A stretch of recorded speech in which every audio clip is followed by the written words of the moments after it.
Good evening. This is the January 25, 2021 Lower Makefield Township Planning Commission meeting. I'd like to call the meeting to order. All members are present.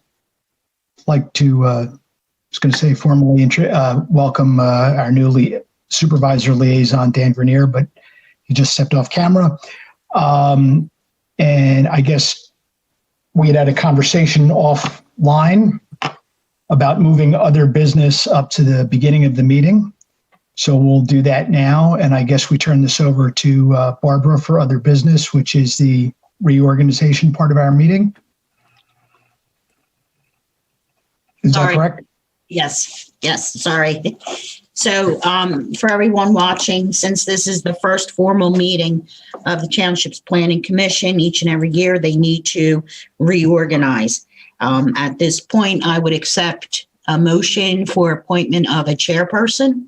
Can I make a general motion? Because we just did this like 2 months ago, back in September, October, when after Ross said, okay, he's had enough. We got back to 5.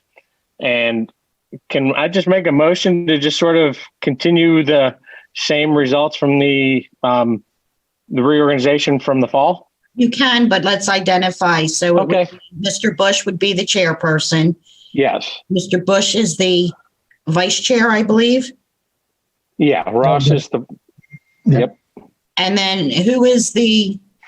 I'm the secretary. And Mr. Costello would be the secretary. So the motion is to maintain the current officers as just stated. Is that correct?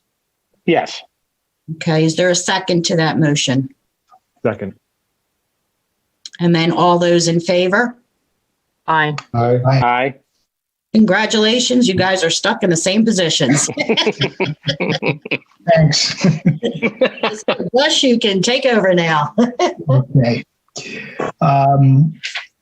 Moving along, the next item on our agenda is approval of minutes from our December 14th meeting.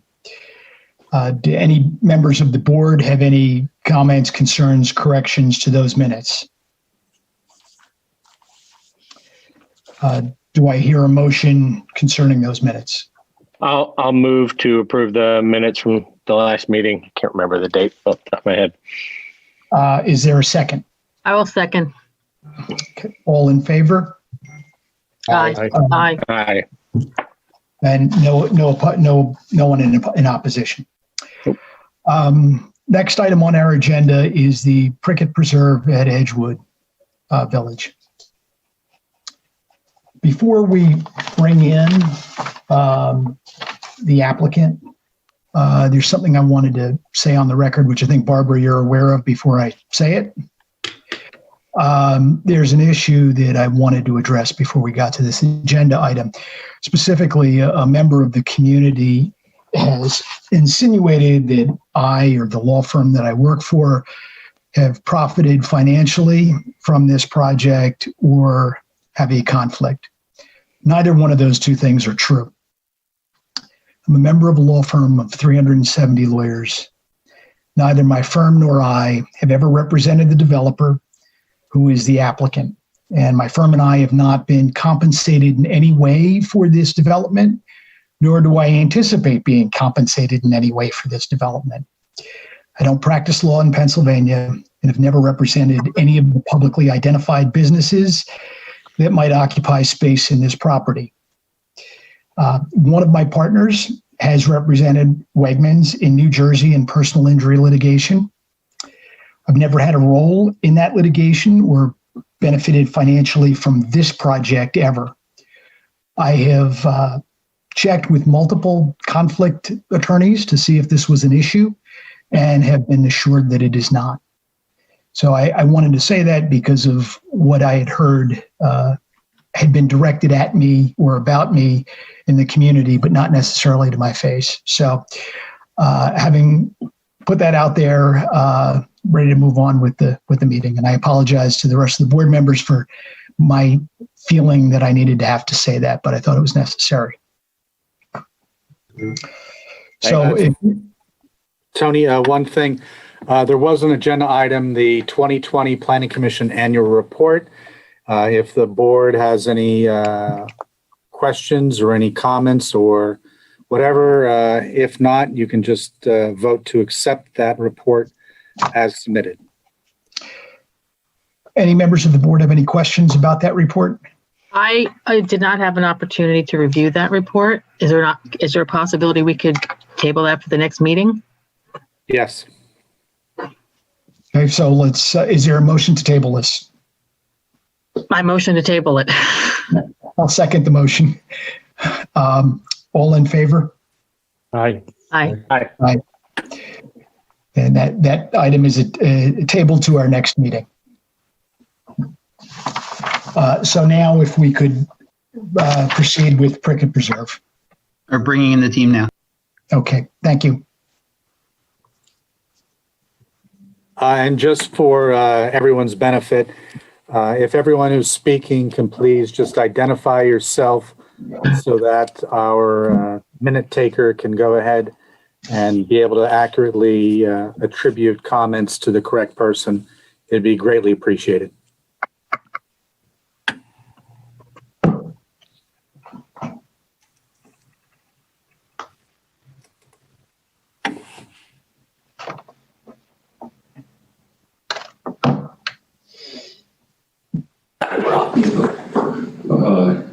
We're all here and ready to go if we're in the meeting.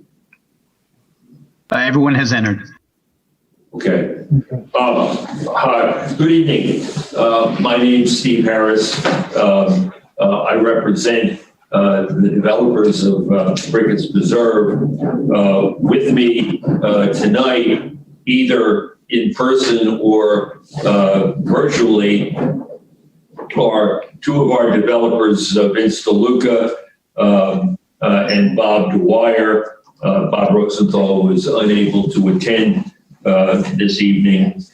We also have the gentleman, the firm that's done our modeling, Seth Shapiro, and his team will begin the presentation tonight with Mr. Shapiro and his updated models. We have our engineering team from Bulwer Engineering, led by Bill Reardon, with Jason Korzak and Travis North.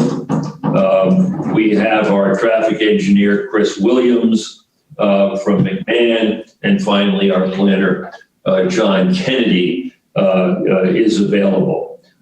We have attempted to focus our presentation this evening. There really aren't that many items that aren't just simple will complies of rather technical issues that need to be addressed. We're hoping, and we recognize that at the completion of our presentation, you will have, and of course after answering any questions which the commission has, that you'll have a public comment. We're hoping at the end of all of that, you'll be able to make a recommendation regarding our applications for conditional use, the application for land development plan approval, and the waivers that are associated with that approval.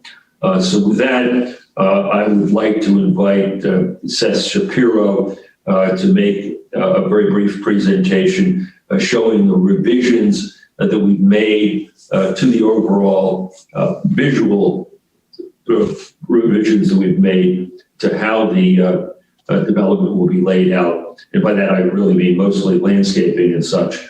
So if Mr. Shapiro is available, if he can get online and make his presentation, I'd appreciate it. Hi, can everybody hear me? Yes. You can. Good. Good evening. I'm Seth Shapiro. I'm a principal director of planning and urban design with Barton Partners. I actually have two colleagues with me today as well on the line.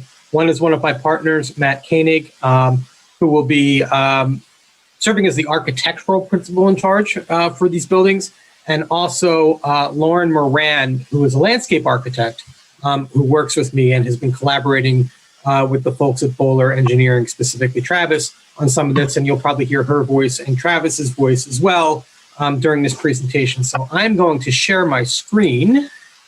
Let's see. Everybody see that? So, Mr. Shapiro, just so everything's clear, why don't you identify what you're showing so that we can have everybody understand what's being presented? Sure. So on the screen right now is essentially a cover page of a presentation. It says Prickett Preserve at Edgewood, preliminary plan review with today's date. Everybody have that on their screen? Yes. Great. Yep. Okay, so I'm going to page through this. I'm actually going to page through a lot of this very quickly because a lot of it is some repeat information from our previous presentations, but then we're going to go into a little bit more detail on the landscape because what really sets this project apart is the landscape and that sort of public realm, the space in between the buildings. So we had, let's do this. So we had talked a little bit about the Prickett property background. I don't want to rehash that, but we do, of course, have the existing barn and the existing house that are remaining in place in this project. And this is a good slide and some pictures of what those structures look like today. And they are going to be adaptively reused. This is some other examples of architecture in the area. But really, and again, we've been through this, but when we began to design this project, to start the layout, we focused on sort of framing those two elements and that everything would be sort of focused around a central open space or central civic space that would have those buildings. And that's what makes it very different from any kind of typical retail center or multi-use. It's really about focusing on that central space. So this was our first approach at this. You can see it's sort of retail buildings around the perimeter. And of course, the Wegmans up in the rear of the site, closer to 295, and the commensurate uses that are associated with that. And then we, of course, have the residential piece on the other side of the main entry drive. The last time we were here, we presented you with this illustrative plan, which is a little bit different than the plan we just showed you. And then, of course, we've done some various submissions from tentative sketch, the preliminary plan. And this is the latest preliminary plan sketch submitted, or preliminary plan drawing submitted. It's a big drawing packet, but it is sort of culminates in this illustrative plan. So this is the latest and greatest site plan, illustrative site plan of the site. We have our main entry here off of Stony Hill Road. We have a right in, right out, a little bit further to the west. And then we have another right in, left in, right out, which is actually more of a service drive, but also vehicular drive all the way to the west. What we had in previous plans was actually, we did not have this entry, but we had an entry here. And that actually has been removed. And actually, there's a pretty good reason for that, which we'll go and show you, not only from a traffic perspective, but from a placemaking perspective. So, as I mentioned, this is kind of a different type of plan because it's very, very pedestrian oriented. Obviously, vehicular access to any kind of retail center, to any kind of residential community is important, but the link between the two and the links in between the various elements inside the plan are critical in how they react to that central open space, which, by the way, if this was just a regular old retail center, would be a parking area, and that's not what it is. So this diagram sort of shows that, and also shows the link along Stony Hill Road where there will be a nice wide path that then crosses Stony Hill and heads over to the other side of 295. So this is a updated rendering of the plan. And it's looking down on sort of with the Wegmans behind us. And you can actually see the house here and the barn here. And this is looking towards Stony Hill Road. And you can see how it really starts to feel like a village.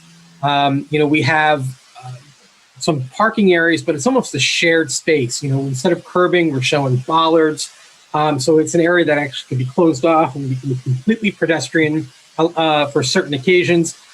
With wide open lawn, but also maintaining a lot of the existing landscape that exists today. So from the ground, so now I'm actually going to move over to here, this area here, and go to the ground. And this is a sort of a ground shot, looking down that sort of main street, that main parking area. You can see the special paving. You can see the retail buildings, the low-slung retail buildings. This over here behind the trees is where the barn is. And of course, the house is off to our right side. Now I'm looking the other way. Now I have Stony Hill Road behind me. The Wegmans would be off in the distance here.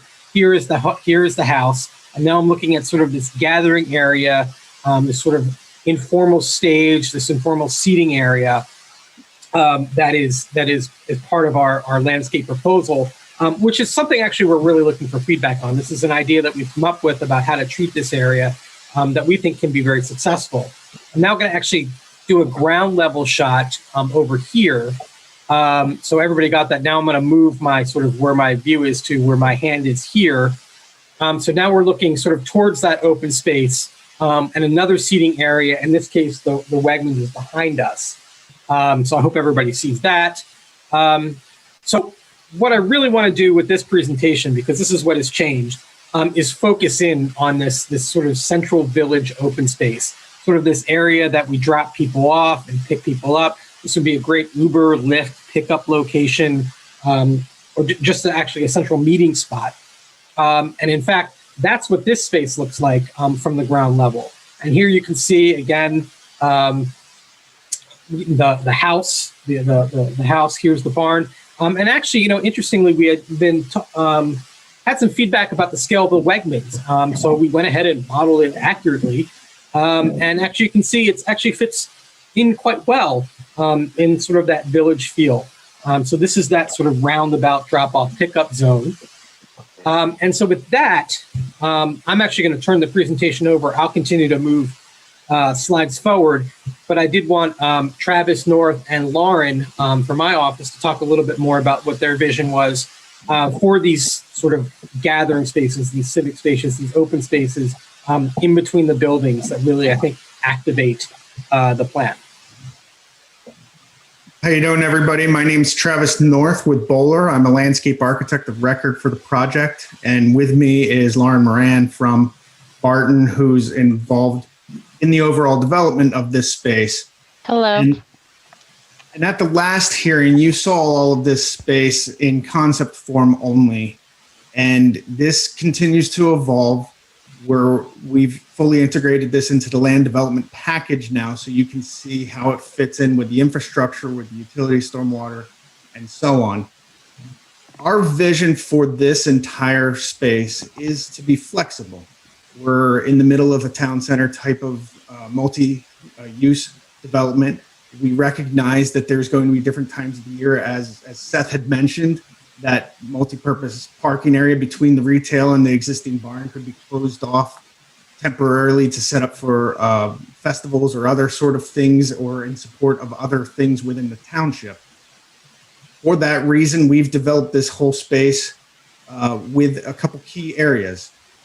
At the plan north, which is actually northeast in actual compass space, we're looking at more of a passive area. There's transitions between here, between the Wegmans, the retail spaces, the existing house and barn, and all the space out there. And so we have more of a passive seating area over there. And the key feature of this would be some sort of fire pit. Enclosed, we don't want anyone to get harmed by open flame. This would be controlled, a gas controlled or a propane fireplace. What we're showing here is more suggestive at this point. We're going to continue to evolve this design so that everything's complementary with the architecture. And as Seth had mentioned, we're looking for feedback from the township on these issues as well.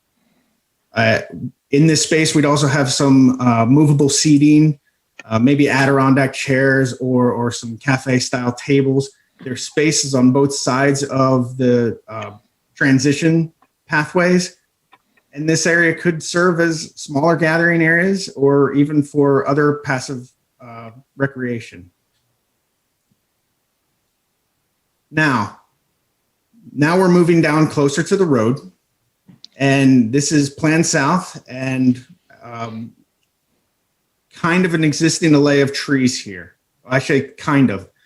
We believe at one point this might have been the original driveway serving this space. For whatever reason, that no longer is used as such, and it's actually open lawn right now. And we kind of want to suggest that. And since the last time you saw this, we have the bike path that's running along the road. And in this space, we pulled it into the site a little bit. Gets a little bit more buffering and a little bit more comfort from the road, but it also allows us to celebrate this array of trees. And we're looking at some sort of other gathering area, a break area for someone using the path. We'd have some seating up there, and we'd be using natural fieldstone or slate or something to suggest a route and invite people into the space. People, of course, can walk across the lawn on a nice day, and they can get into the space this way. We also have other paths in this space that connect this space between other areas of the site. You can see the path that swoops in down along the right that connects the path, the bike path that leads all the way out to the residential area and other parts of the township. And that path continues west. That path also connects to the existing house and other retail spaces within this overall development. And again, I want to point out, these are just suggestions. We're going to continue to work on evolving this design, but we're looking at sustainable paving features, be it some pavers, unit pavers like you see on the left, or maybe even in some cases we'll be doing some colored textured concrete. Around the stage area, you'll see a swath of green between the stage and the other paved areas. We're envisioning that as sort of a synthetic turf area that could be used for outdoor exercises or just gathering spaces for less formal concerts or small little acoustic presentations where, maybe the parents are gathering and they want to put their kids up front and they have a little soft space that they can use for that purpose. Likewise, that stage is an informal stage. It can be flipped around and it can be used as a center point for certain celebrations like holidays, or it could just be something where people can gather out on the lawn space. Of course, the lawn space can be used for other passive or active recreation. And actually, Seth, maybe there we go. And before I get carried away with the other lawn, because there's some great views coming up of that, we're envisioning some sort of sail type canopy. You've seen these all over the place. These are very great shade structures. They're versatile. They can be adapted over time to, as the sails do weather, they can be replaced, or we can have the space adjustable for different odd and end reasons. And all throughout the development, we're trying to celebrate the historical aspects of this and complement it, but not take away from or separate from the historical aspects of this site. So we are envisioning a mix of different walls, some of it fieldstone to lend or to complement the barn and the house that will continue to exist with their existing fieldstone walls. There are other cases where we're going to be looking at something a little bit more modern or whatnot. There's walls all over this place that are used mostly for seat walls. There are a couple retaining walls to, for example, around the barn. We're going to have some of those things. And we're looking at mixing a lot of materials. Again, complementary, but we're not trying to perfectly mimic the historical. We want people to understand the separation between historical and what has been built in modern times. Now, this is back. Again, we're down at that pedestrian pathway rest area that I had talked about earlier. And this is looking down through the array of trees. These are all existing trees. So they're a little bit larger than a lot of the younger trees that will be planted. And we're showing this fieldstone going down that array of tree. You can see the house on the left. Just off screen to the right, you would see the barn, but you can also see the tower from the Wegmans down in the background there. And this is just a little bit plan east of here now. We're now on the pedestrian path that's entering the site. And this is just a different view of the same space. You can see that rest area just on the left edge of the screen. And this is a space that we can see being used for a bunch of different things, be it picnics, be it some Frisbee.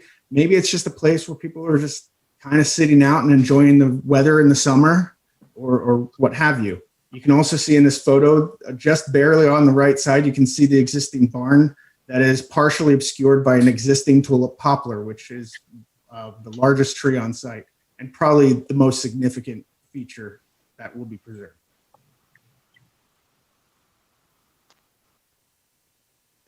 So that brings us back to sort of the buildings themselves. And we had shown these last time, and in fact, none of this has changed since the last time we were here in terms of the scale and the materiality, because we think they fit in, that they sort of give a modern touch to the sort of the farmhouse feel that we're going for. So again, we're happy to hear feedback on that. Obviously, we have the Wegmans itself. That also hasn't changed, but it does, we do have all the various elevations, and we did sort of customize this view for the view from its parking lot, and of course the cell tower that sits behind it along the 295 corridor. What is new is that we've actually started to get into signage, because nothing can sort of destroy the ambiance of a place more than really bad signage, right? So we've started to really to think about how that's going to work. I don't know if Lauren, if you want to say a couple things about this. This is sort of at the main entry. Yes, this is at the main entry. And then again, just like what Seth was saying, just giving homage to the historic buildings that are already going to be existing on site, keeping with similar material styles, but giving it more of a modern feel. A slightly modern light fixture on each of the piers, and then the name of the overall development in the center. This is the entry monument that we envision being actually positioned along Stony Hill Road that would give some visual appearance for the signage elements of the retail buildings, such as Wegmans, possible bank, pharmacy, steakhouse, ice cream. And it does not refer to the residential. The residential will have its own sign, and that will be featured again later in the presentation. Internally, there's a roundabout at the main entry, and we also give another visual for the retail buildings. This is going to be for Wegmans, as you can see, and then also providing areas for the other retail uses that will be present on site. You can see the scale of this is actually relatively, a very relatively friendly scale. In terms of that retail area, we had again shown this last time, and you can see here, this is a similar project of a similar building type, actually out in Chalfont, actually right across the street from where part of the team is sitting right now. And one of the things about these sort of more modern multifamily communities is the attention we pay to the open space, just like what we're doing in the retail area. That open space program really starts to evolve as that plan and as those buildings evolve. But there will definitely be an outdoor area with a pool. And there are multiple areas actually in the plan. And by the way, a little bit out of order, but as Lauren had intimated, on the other side of that main entry drive, here is the sort of the signage for the residential communities called Madison at Cricket Preserve. And actually, there's a little building that sits behind that sign that's actually a pump station. That is just one of the many engineering requirements of the plan. But we're even thinking about the materiality of that in terms of the vernacular. So back to the residential community. Very highly amenitized, a clubhouse with a fitness center, with activity rooms, great rooms. Sometimes they have little pubs just for the residents. This is sort of what the interior of one of the apartments could look like. And this is actually how we're approaching the actual elevation of the buildings themselves, again, as a complement to the rest of the architecture. We had shown you this before.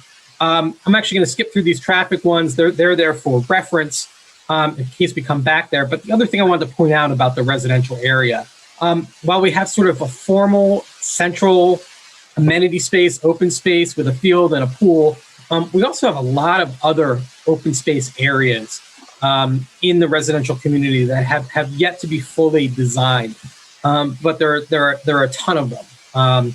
there could be things like bocce courts or grilling stations, or other sort of passive or even active rec areas, places to throw a frisbee, obviously not to the extent of a ball court. But these are areas that we actually want to keep a little bit open of vegetation so that they can be enjoyed. So that we think is actually a really important piece of this. And of course, the proximity and the linkages of this residential community to the commercial area, I think is what really sets this apart, because they are fully linked. I mean, I see so many of these communities where you have residential over here and across the street you have a commercial, but no one's ever going to walk from one to the other because no one's paid attention to the spaces in between. And that's what really makes this plan different. So with that, I'm going to sort of be quiet, say thank you. I will actually keep this plan up if there are any questions that we have, or if there are some traffic questions, we can go back to those slides. And I look forward to hearing from you. We're proposing next is Bill Reardon from Bowler will walk us through what we believe are the outstanding issues in the Township Engineers letter. Chris Williams from McMahon will address the traffic issues. And so I'd like to, unless the the commission has questions of Mr. Shapiro, I'd like to turn this over to Bill. Just before we go to Bill, the members of the Planning Commission have questions concerning the presentation we've seen so far. Just one question I have, because I just didn't expect it. I want to make sure I understand. The one little circular grass area around the stage or the canopied area, did I hear you right in saying that is going to be synthetic turf?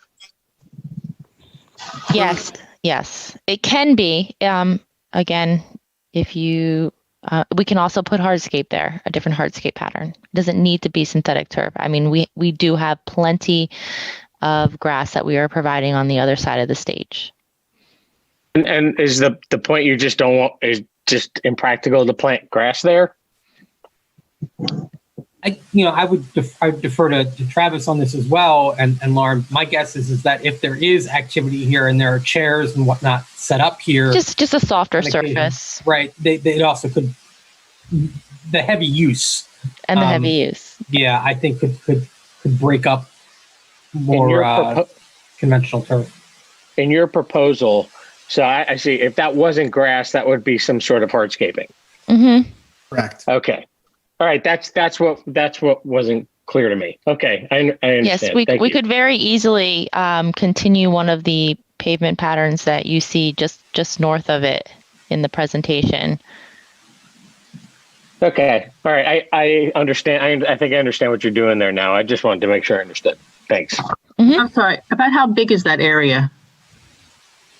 What's that distance? I need to look that up. About 10 feet. It's about 10 to 15 feet deep.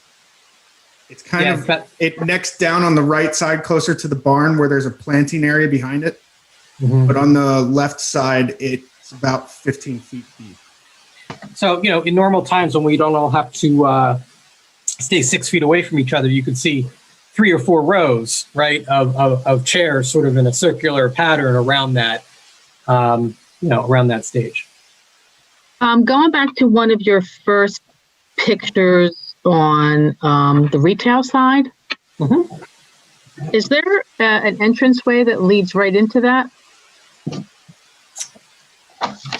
Entranceway that leads right. I'm going to actually go back to an overall plan, if you will.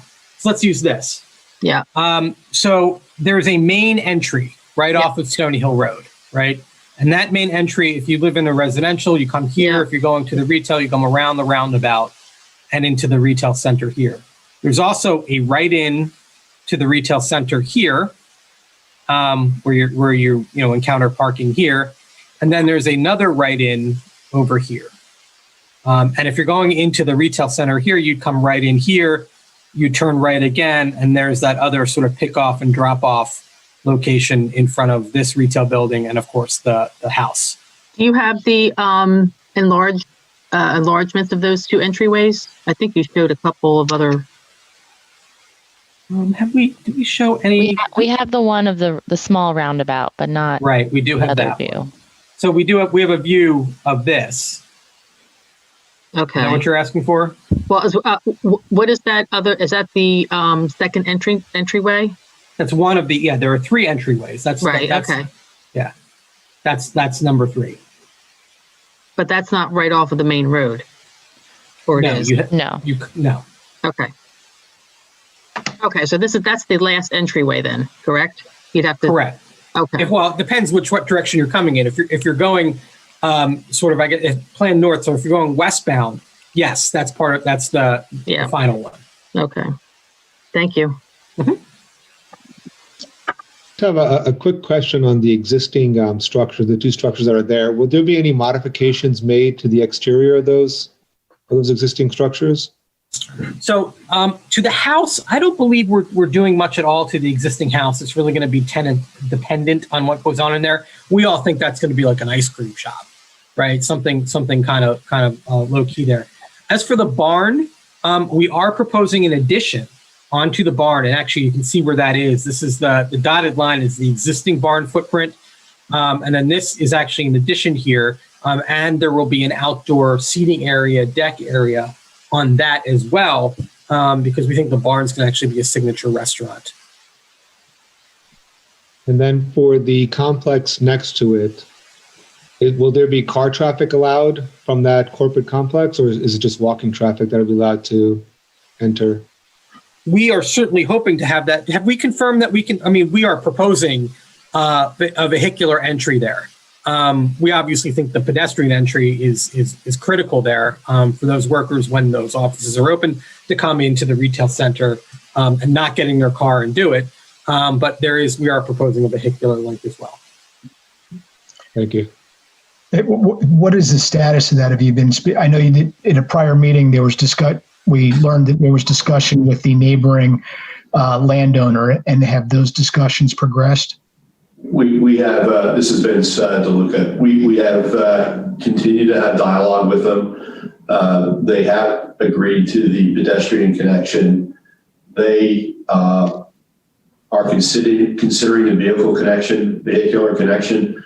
They wanted to see how their parking modifications and their situation goes with more occupancy of their buildings post-COVID. So they understand the benefits, and we've talked about them, and they've been very receptive. They just haven't formally committed to allowing that yet. Thanks for that update. Dan? Yeah, sorry. Thanks, Tony. I haven't seen this plan in a while, so some of this is new. So a couple of high-level questions to make sure I'm reading it right, if you don't mind, Tony. Seems like there's a lot of discussion of various types of hardscape, which is obviously hardscape is impervious area, which leads to pretty intense stormwater management requirements. Are any of these various surfaces that you're using, will any of them be pervious of any type? Or are they all going to be considered impervious? From a stormwater management perspective, the state kind of requires us to treat them all as impervious. We had mentioned the synthetic turf that could be technically pervious, i.e. it can receive and absorb water. Any one of these paver areas could also be contemplated as such. But the stormwater management system is right now assuming that everything is impervious, and we have addressed all of the state's requirements and township requirements with that regard. Okay, and your approach to stormwater management is, one of your examples, I think in the development over in Chalfont or wherever, I believe that's where it was. To me, it looks like there's a rather large rain garden right there. Yep. Were any of those contemplated for this? Because it looks, based on my quick review of the site plan, it looks like all of the stormwater management is sort of subterranean versus anything above ground. Is that correct? There's Travis, I'll address that question. So there are a series of rain gardens designed into the site layout. The original plan that we had submitted actually had, I think, 4. There's 2 large ones at each corner of the neighborhood open space along Stony Hill Road. And in our revised submission, we actually incorporated 8 additional rain gardens. So we actually have 12 rain gardens placed throughout the commercial. And then there is the large existing basin that is at the corner of Stony Hill and Stony Hill that we are enlarging as part of our stormwater design. The balance of the stormwater is, as you say, through underground systems. But you do have rain gardens dispersed throughout? Correct, we do, yes. I have a separate exhibit that we can show once we get into it that kind of highlights some of those locations. Oh, even better, even better. So real quick, there with respect to hardscape and related to stormwater too, one of the goals often in these developments is to get rid of directly connected impervious areas. So you have smaller drainage areas and can send smaller flows to rain gardens. With one of the difficulties, I guess, with having, it looks like it was the roadway flush with the hardscape that goes into the public space. One of the difficulties there is that whole area is hardscaped, so it's one large impervious area that's directly connected. I'm curious if you contemplated breaking that up and using more green space and planting more trees in that area to break that up a little bit. So in that area, we didn't, because our primary design focus in that was actually facilitating a space that could be multi-purpose. An area that is flush and directly connected to the adjacent sidewalks, the buildings, and the open space allows for free flow of pedestrians in and throughout that space. So the idea was that we're creating what is probably a vast majority of the time a parking lot, but in those instances where you can program an event within that space, it can be closed off, and you have the ability for different tents, things to be set up within that space, and you don't have the concern of curb obstructions, etc., creating a potential tripping hazard or obstruction to free flow of pedestrian traffic in there. So it's a valid point, but that wasn't the primary focus of our design there. We looked to other areas on the property to try to implement those stormwater measures where they were more appropriate. Okay. And then last question, you actually can stay on this one. I think this shows it all right. In the open, I'll call it park space, right, just south of the tulip poplar, I believe it is, the wide open space there. Did you contemplate doing any ring of trees of some type? And the reason I say that is our township, we have a lot of nice big open spaces. I'll say Memorial Park is an example, or even there's, I believe it's, what do we call it? The inclusion playground over at Memorial Park, which is a great playground, but there's no shade whatsoever. So I love seeing the sails that you have up there. We actually have a Boy Scout that's going to be doing his Eagle Scout project at one of our parks, creating a similar, just one of them, not 3 or 4 like you had, but he's doing something like that just because there's no shade there at all. So nobody uses a great resource in the summer because it's just too hot for families. So I'm concerned about this grassy area that we may have a wonderful feature that might be underutilized because of the lack of shade, at least on what direction is that, southwest corner of it. Relatively minor question, but I'm just curious because it's on my mind after some recent Boy Scout presentations. So I want to address that by first stating that it's not as large of an area as it might appear. Let me zoom into it. Yeah. Let me go into the one. Actually, There's the perspective of it, right? And I want to point out that this image is a little deceiving because our image key is kind of hiding most of the canopy of that tulip poplar. And that tulip poplar has a pretty substantial canopy. Now, between where you're standing right now, as if you're the person standing in this looking into the space, between where you're standing right now and the tulip poplar's trunk, it's about 125 feet. Now, we could, in theory, fill this with trees, but then that eliminates a lot of the uses that this could be used for. We feel that it's a nice balance because the left side of that, or in this plan, just past the path, is that existing array of evergreen trees. They will be shading year round, and that gives a lot of shade.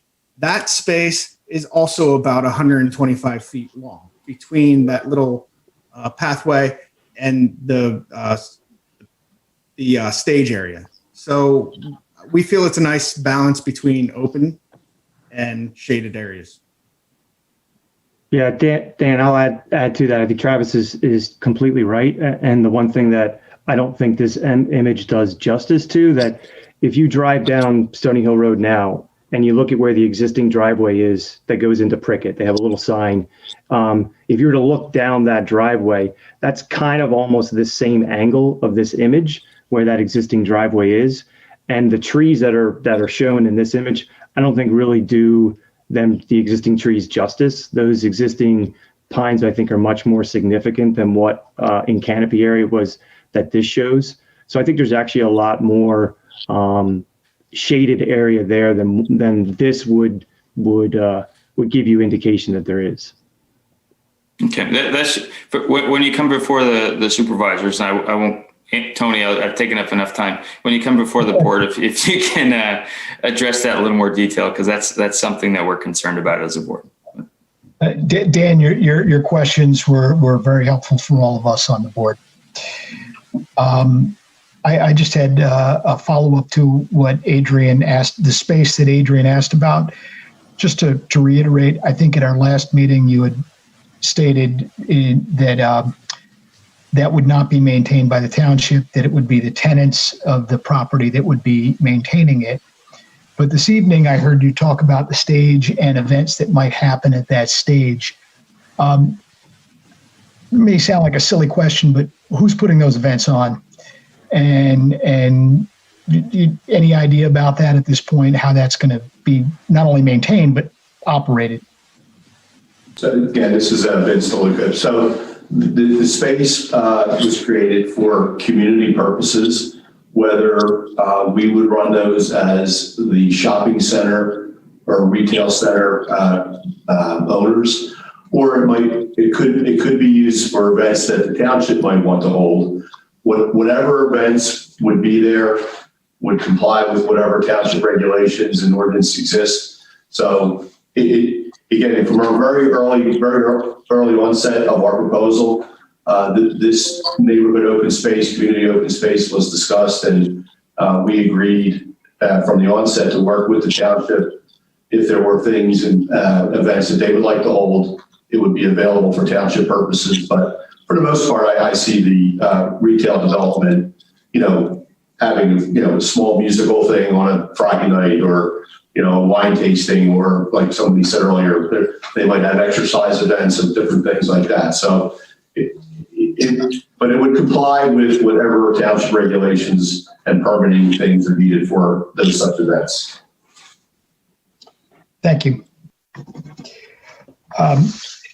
Any other board members have questions or comments about what we've seen, the report we've seen so far?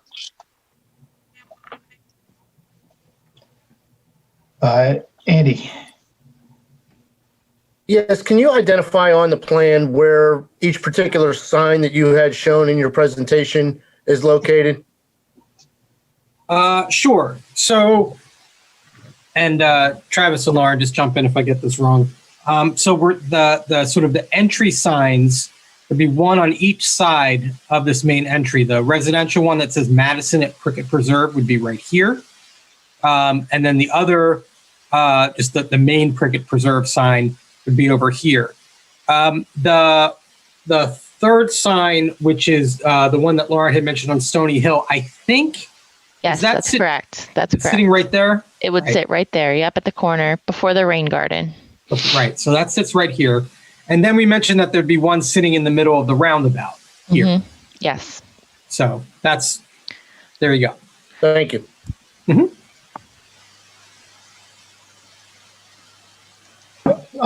Seeing no further questions, I think it's be appropriate for you to move on to the next piece of your presentation. Okay. I mentioned Bill Reardon is the engineer in charge of this project with Bowler, and he will review the engineering comments that have been received regarding the second revised plan. Would you like me to stop sharing this? No, actually, can you just keep that up for now until I bring my other plan up? Thank you. Sure. Good evening. Didn't formally introduce myself before I chimed in before, but Bill Reardon, principal at Bowler. As Steve had indicated, there are a new set of review letters that have been issued for our submission. Just to kind of back it up a little bit, that is based off of plans that we submitted back in December. Those plans were revised to address the initial set of comments issued by the township consultants later last year, as well as some of the comments and feedback that we received from the Planning Commission at the meeting, I believe, in November. Those modifications that we submitted went pretty far and addressed the vast majority of the comments, the detailed technical comments that were issued. There are still a few, I'll call them kind of threshold issues that still remain for us to address as part of any recommendation or as any future modification or condition.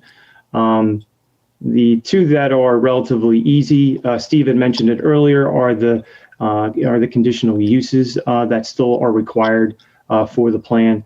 Those are related to the drive-through located on the pharmacy, as well as the drive-through that is located to the rear of the bank. In each case, the plan clearly depicts the drive-through lane, the required amount of stacking, and those areas being essentially separated from any type of pedestrian circulation. So we feel that the plans as submitted have provided sufficient detail for those conditional use decisions to be acted on. In addition to the conditional use, there are 5 waivers that are requested. Those 5 waivers are the same 5 waivers that I had reviewed with the Planning Commission in detail at the last meeting. Very briefly, the first one is related to parking lot lights, and they need to be located within landscaped islands. Since the last plan to this plan, we actually reduced the number of poles needing a waiver from 5 to 4. The 4 poles that remain are located within the Wegmans parking lot. The 5th one was one in the residential portion of the development, and that has since been placed in a landscaped island. The second is related to light pole heights. Those are the lights located within the Wegmans parking lot that we're looking for a height of 25 feet as opposed to 20 feet. Again, to provide a fewer number of poles and a much more even distribution of light throughout that parking field.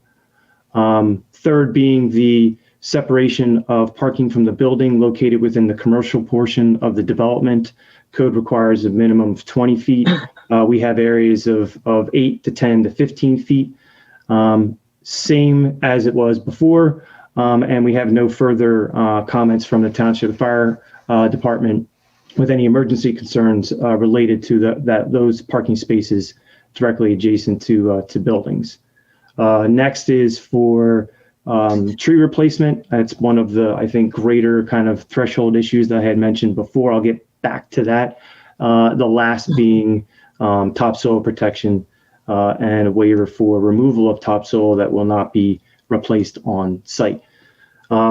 Getting into the letters that were issued, there were, by my count, we have 1, 2, 3, 4, 5. We have 6 letters, 2 from Remington and Verdink, 1 specific to the details of the plan, another to the EIA report, 1 by Safe Highway Engineering regarding the traffic improvements, 1 from the Lower Makefield Township Police Department with some specific traffic comments. Last 2 are from Bucks County Planning Commission, as well as the LMT's EAC. The first, call them 4, are kind of lumped together: RBE's letters, SAFE, and the police department. Again, as noted, the vast majority of comments have been addressed. There are some that do remain in the letter, but we have had some very detailed conversations with Andy and from my team to his team, and we feel that we can sufficiently address any of the comments that do remain. So from our position, our response to those would essentially be will comply. Regarding the traffic improvements, I know Chris Williams is on the line here. He can get into specific details if necessary, but it's my understanding that the detailed plans for the road improvements, both across the frontage as well as offsite, those have recently been submitted to PennDOT for their review of the highway occupancy permit. And it would be our position that the comments, if they're not already addressed by those plans, that Chris and his team will continue to work with PennDOT and the township to ensure that those comments are satisfactorily addressed moving forward. Before you move on, yes, I just want to interject. You had indicated everything in the Safe Highway Engineering letter was a will comply. And I'm looking at this letter. There's a lot of things in here that we may want to dive into with you. Again, Chris Williams is on from McMahon. So if you have specific traffic related questions, I think he'd be more than happy to address them. So okay, we can deal with that after you're done with your piece. Sure. The last 2 letters are Bucks County Planning Commission and the EAC. And I think a lot of the comments that do remain in those 2 letters are somewhat complementary of each other. And when we look through those, there's essentially kind of what we look at as 3 major issues that I just kind of want to go through this evening so you can understand what our position is, and then what are some potential compromises moving forward to ensure that we are satisfactorily addressing them. First being obviously the number of trees that we are removing from the property. We continue to request the waiver for the tree replacement. We are removing 353 trees that require replacement. We are then replanting 819 trees. The requirement based on the ordinance is over 1,600 trees.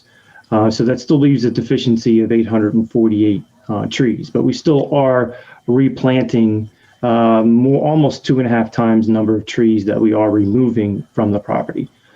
In addition to all those trees, we are proposing a significant amount of shrub plant material throughout the property. Travis can correct me if I'm wrong, but I think we're close to 4,000 shrubs planted throughout the development. So there's a pretty significant landscaping package associated with this design, above and beyond all of the other enhancements that Seth and Lauren and Travis and his team had reviewed. So it's from our perspective that while we don't meet the direct letter of the law from a tree replacement standpoint, we feel that the proposal in totality speaks to the intent of the ordinance, and we're doing our best to comply. But we're still seeking, obviously, your recommendation for the waiver for the balance that we have not replaced.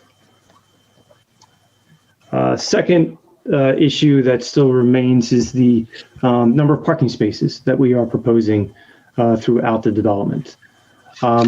We have worked very closely with Bob and his team for the residential, Vince and his team for the commercial, and directly with Wegmans to ensure that the parking layout that we are showing, as well as the number of spaces, is meeting their operational needs for the development. The residential is a little bit easier to handle. The code requires a minimum of 1.5 spaces per unit. So we have a total of 352 parking spaces, which exceeds that 1.5 requirement. We're closer to about 1.8. Some things to consider in that. One is the need for additional overflow spaces for visitors, people who live in apartments or any residential setting, have people over, have parties. That we need to ensure that we're providing sufficient additional parking spaces for those people that do come to the property. The other aspect to consider is that I think the number is about 64 spaces. 64 spaces are not necessarily surface spaces. If you look at the plan that's in front of you, there's 4 buildings that actually back to 295. Those buildings have garages. So within that 352 count, 64 of them are the driveway space and the garage itself behind it. So those spaces are essentially specific to an individual unit and not necessarily able to be utilized by the balance of the development. So if you remove those from the equation, the number of surface spaces that are left is actually 1.4. So you're below the 1.5. In totality, we're greater. But from a practical standpoint, the number of spaces located within the residential, we feel is a good balance, recognizing that we're meeting minimum requirements for the ordinance, as well as proper usability and functionality moving forward. On the commercial side, the main driver obviously is the number of parking spaces we need for Wegmans. The Wegmans field, I believe, has 576 spaces. Wegmans, for this type of a store, 100,000 square feet, their operational minimum is 575 spaces. They would prefer closer to 600, but from a minimum standpoint, we're hitting it. Some things to consider that from a use standpoint of Wegmans, and this is based off of specific information direct from them. They have a much higher employee count than most grocery stores. That 575 parking spaces counts for anywhere from 100 to 150 parking spaces that could be utilized by employees within that building. They generally employ anywhere from 3 to 4 times more employees than other normal supermarkets. In addition, they pull from a much larger radius. So the demand for this obviously is different than just a regular local grocery store. So with all those factored into it, that is what's driving that number up. When you back that 575 spaces out, you are then looking at a slightly reduced number of parking spaces for the balance of the commercial. So we want to ensure that we're still providing enough spaces for the tenants that will be occupying the buildings that remain. In addition, there are the spaces that I had talked about previously that's located next to the neighborhood open space between the barn and building 4. And the idea is that those spaces could potentially be taken out of service at some point in time. I believe there's only about 35 to 40 spaces within that field. So you want to ensure that all of those spaces, when they are taken out, you still have sufficient number of parking spaces in the balance of the commercial area to support the uses that are there. It's all of these various aspects combined where we feel that the layout that we have here and the parking spaces are appropriate based off of the specific users we have and the users that still remain to be identified moving forward. The one thing that we are looking at doing is potentially taking the, and this is to address one of the last comments being stormwater, the overage number of spaces that we have and converting any of those that are above and beyond the code requirement into a pervious pavement material.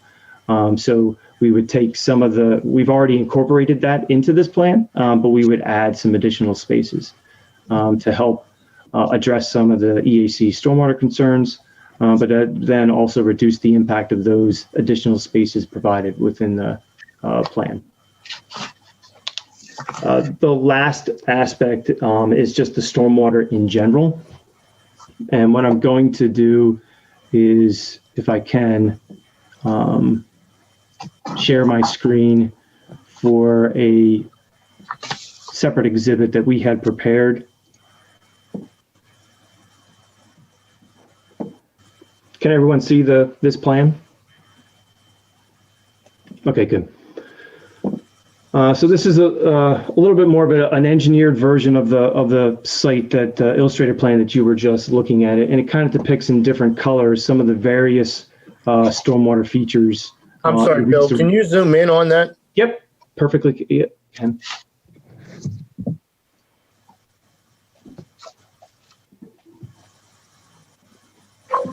Is that better? Okay. So some of the things to consider in this design. I mean, we're lucky in that this site is not in a floodplain, doesn't have any wetlands, so that doesn't preclude us from doing a lot of the things that we would normally do in a stormwater design. It does have the existing house and barn, which obviously you've heard how we've worked around. It does have existing woodlands, but we did go through some pretty great lengths to make sure that we are preserving woodlands. At least 50% of the woodlands on site. Those include existing wood road that is along Stony Hill Road. As you come over 295, you can see it off to the right. All those trees will remain.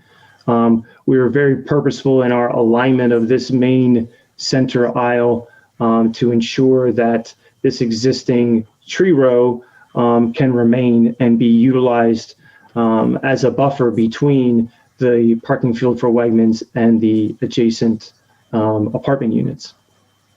And then we preserved as much as we could around the perimeter of the property, the existing trees and woodlands that remain. We've actually incorporated retaining walls in a lot of those areas to ensure that our disturbance is held minimal, so that we're keeping as many of the existing trees as possible. So that all of the areas that you see in green on here are either existing trees that we are preserving, but then any of the proposed landscaping, and those all work in concert to kind of add to our stormwater management system. We're not taking credit for that, but they're a main component of our system. These larger underground areas that are hatched in kind of a blue color, those depict chamber systems that are below our parking lots that collect, detain, and infiltrate runoff into the underlying soils. There are a number of areas within the parking lot that we've identified in Wegmans. I think there's approximately 7 or 8 in this area. You have one behind the pharmacy. The 2 that I spoke of previously along Stony Hill Road, as well as one in the parking lot behind the bank. We've added in rain gardens to address water quality, as well as provide some volume control through the vegetation that's planted in evapotranspiration. The majority then of this runoff finds its way down to the corner of Stony Hill, and Township Line, where there's an existing basin. We're expanding that existing basin so that we can manage the increase in runoff from the residential, as well as what is not already managed within the underground basins on the commercial side. So all this, and then the last component of are these little red circles. The little red circles you see throughout the entire site are all the inlets. And those inlets are fit with water quality structures that help filter out any type of pollutants coming from parking areas. And then you have the small area here in orange and here that are pervious pavement. And as we had noted about the parking before, we're looking to add some additional locations to help address the additional parking provided on the site. So from a stormwater standpoint, we have a whole series, and that's the key point of this, a whole series of what we call BMPs, or best management practices, that we're implementing to ensure that we're collecting, detaining, treating, infiltrating the runoff from this property to meet township requirements for rate, volume, but more importantly, DEP and county requirements for water quality. This plan, as you see here, actually has received approval from Bucks County Conservation District, and we have been issued an NPDES permit. So they have been satisfied that the approach taken meets the BMP manual requirements to address what I had indicated.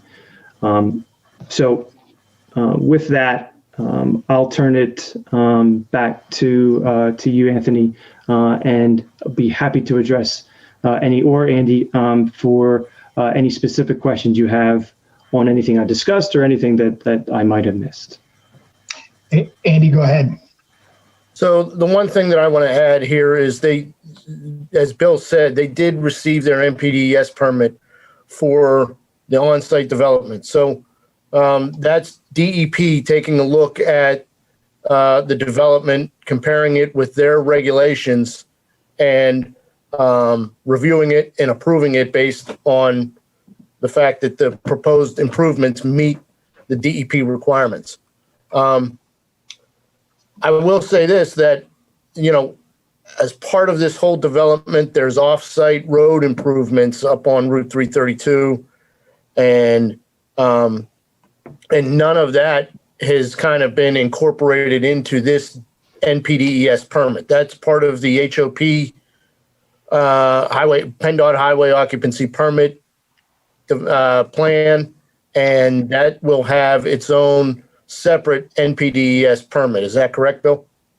The far off-site improvements, yes, will need its own separate. Anything directly adjacent to the frontage, so any of the improvements that are shown on Stony Hill Road, the widening for the signalization, any of that is factored into the NPDES permit that was approved, and those additional lanes, that additional impervious coverage has already been factored into the stormwater calculations that are presented with this plan. Right. And I will say that it is a conservative approach that they've taken towards addressing the stormwater management requirements that the township has. All of the rain gardens that Bill had mentioned, the 8 that they added, they are not taking credit for infiltration in any of those rain gardens.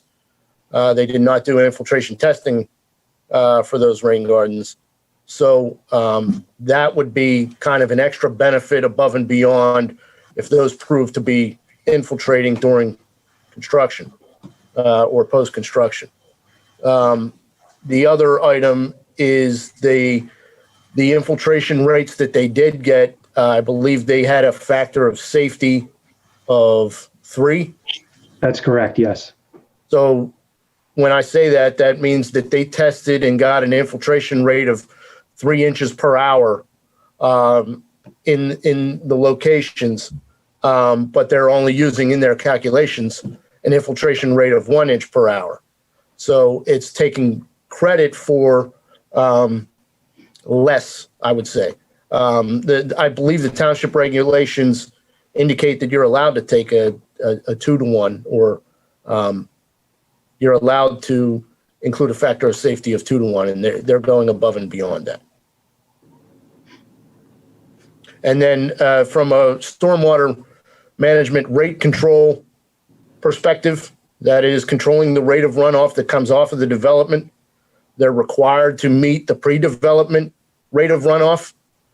And then also they have to consider that the pre-development condition, 20% of the impervious area on the site as it exists has to be considered as meadow. So that would further reduce the requirement as far as the rate of runoff. That would further lower the required rate of runoff. And they are meeting those requirements and exceeding them rather significantly. Just in my quick notes here, in the 2-year storm, they are over 50% less than the required rate of runoff. In the 10-year storm, they're approximately 27% of the required rate of runoff. In the 50-year storm, they're 25% of the required rate of runoff. In the 100-year storm, they're approximately 19%. So it's a significant reduction in the rate of runoff from the development. Thank you, Andy.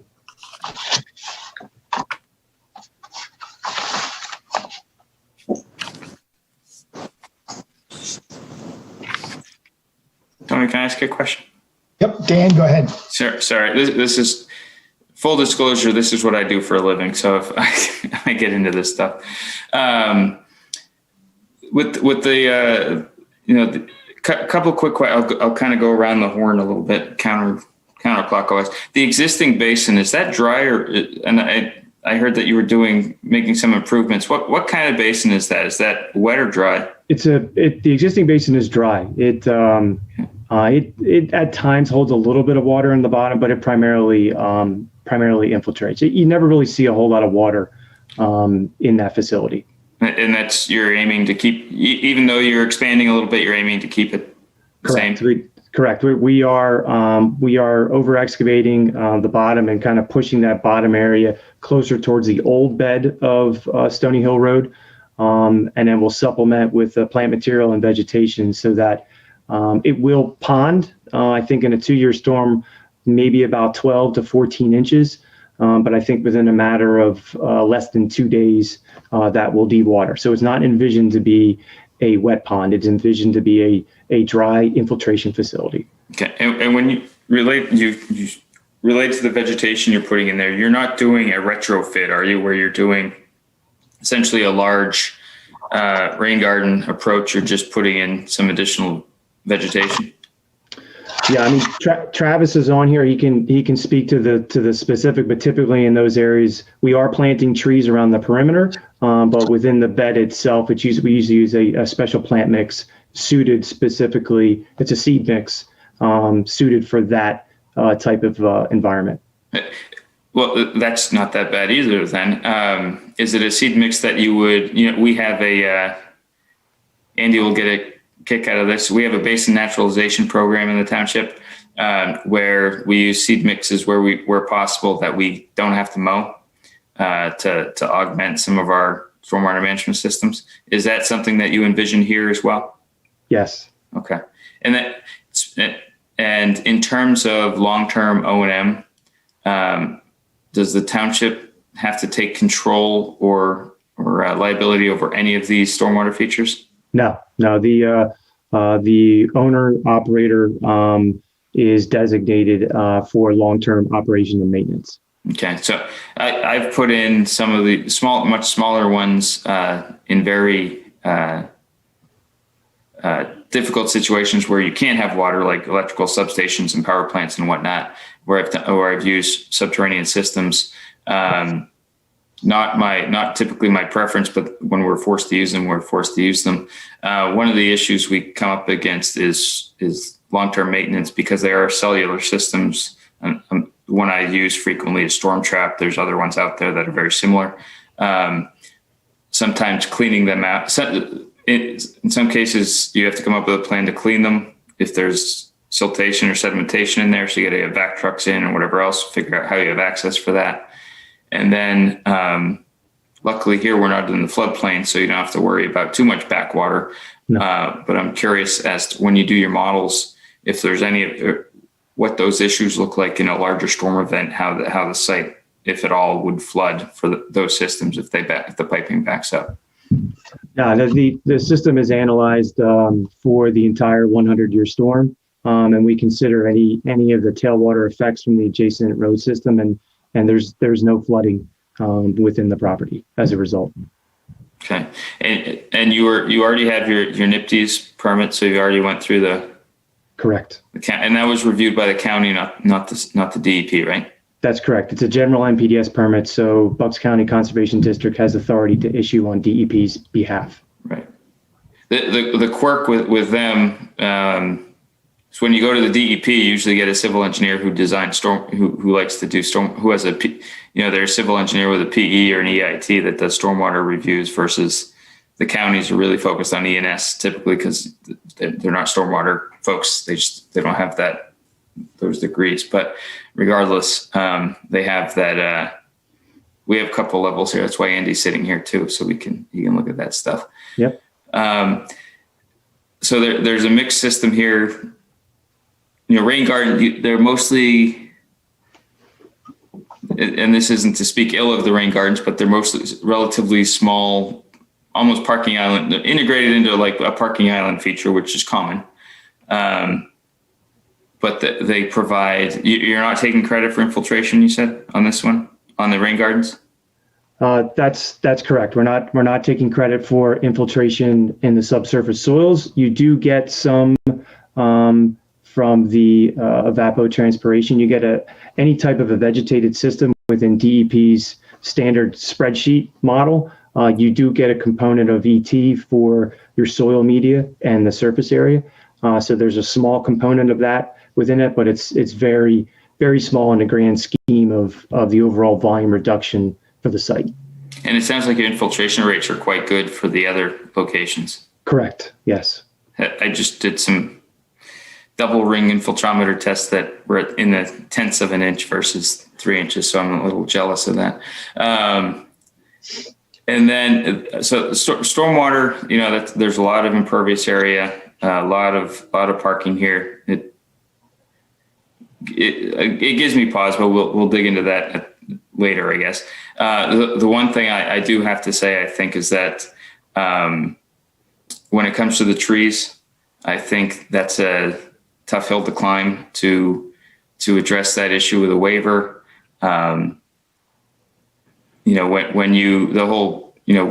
This board especially has gone back and revised our tree ordinances to be, I think, more efficient and smarter, so that when you are planting landscape trees, you actually get credit for that. You're not, where you can take credit for work you're done, so that we can minimize the potential for waivers.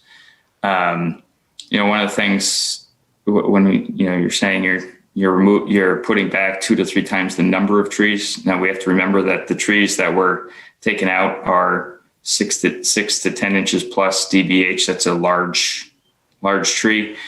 And I don't know if you're putting back 1 inch caliper, 2 inch caliper, the 3 inch bald and burlaps, whatever they may be, but that an 8-10 inch tree on this site might take 60 to 90 years to grow. That's the age of most of these trees on here when they were planted, somewhere between 50 to 90 years, I believe. So no pun intended here. It's not an apples to apples comparison when we're looking at basal area replacement. So I think I don't know how the planning commission itself will look at that particular issue, because it's sort of I think it might be more of a board issue, but I would encourage your team to look at alternative mitigation strategies where you might be able to plant some more trees, some other ideas that you might be able to come up with to address the number of trees that need to be replaced per our ordinances in preparation for coming before the board or even the planning commission again, if that's what's necessary. But I would highly recommend taking a long, hard look at options that you might be able to present to the township to address the tree issue. That's all I have, Tony. Thanks. Dan, thank you. Just at our last meeting before you were our liaison, we actually addressed this at length with the applicant about the requested waiver about the tree ordinance. And I think the consensus that was at least starting to form, no vote was obviously taken, but there was a recommendation that we would not be in favor of that waiver. Requested that more trees be planted, or that contributions made to the tree bank to offset the loss of the trees. Yeah, I appreciate it. And those are the two typical methods. Another method, just to throw it out, and I don't have anything in mind, so please don't try to read into this, is to look at alternative locations that either the township or even your team has identified for additional tree plantings that may be close proximity to offset some where you might have the opportunity to plant some more trees. That often works well. But just stuff to consider, because I think between the Planning Commission and the Board of Supervisors, I think we're all generally thinking the same thing. Not sure how we'll go about it, but it's definitely an issue for everyone, I believe. Thanks, Tony. Yep. Andy?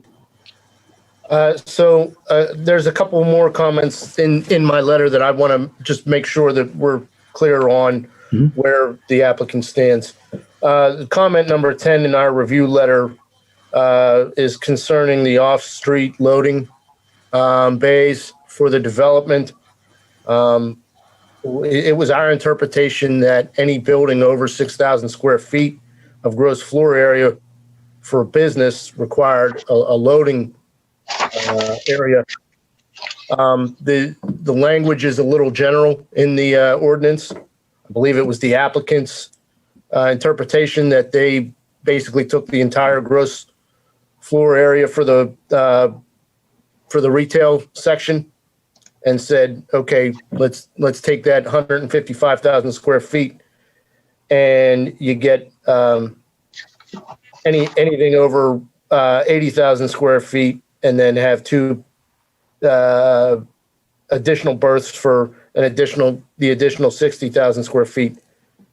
So can you just walk us through where the loading berths are, and what, in our opinion, what's building 2, 4, 6, and 7, which are the buildings that are over 6,000 square feet, and what their proposed use is, what kind of loading would be done in those areas? Right. Sure. So to address what our position was, so as you can see on this plan, that obviously we were focusing mostly on the loading berths that are located behind Wegmans, right? The number of loading areas there in combination with the loading area that we have behind Building 7, we were addressing what's called a literal interpretation of the ordinance. Now there's the practical approach of how do you apply that to the buildings and how they actually function. Building 5, we take out of the mix. As I was saying, Building 7, this area that is striped in here, this is where the loading door is for a pharmacy. So this would satisfy that requirement for Building 7. For Building 2, we show a striped area adjacent to the rear of the building that would also be able to be utilized for loading, recognizing that this area does not meet the minimum kind of area requirement that you've called out. We've looked at it, and we can probably modify the curb line here to give a little bit more room for loading to Building 2. The challenge obviously remains with Buildings 4 and Building 6, because you're essentially trying to provide obviously as much proximate parking to those buildings, because those are likely to be multi-tenant buildings, so you don't know exactly where doors are, where loading bays may be. But as we had noted before, we do have extra parking spaces. This is part of the reason why we have those extra spaces allocated to the property. We don't have the specific users identified yet. We don't know exactly where their loading bays or loading doors may be. So we want to make sure that we're still preserving hardscape areas that we could then convert into some type of a loading zone. When I look at it, I look at an area here in this corner of Building 4 and maybe even behind Building 6, where you could potentially either sign those parking spaces where when it's not loading, it could be used as a parking space, or those areas, if necessary, during loading periods, which are kind of off peak, those would not be available for parking. Or you could completely take them out of operation and convert them into a striped area that was at least, I I think that the code requires 12 by 40. I look at that as 480 square feet. We could essentially set aside 3 or 4 parking spaces in a row that could be striped and be utilized as loading.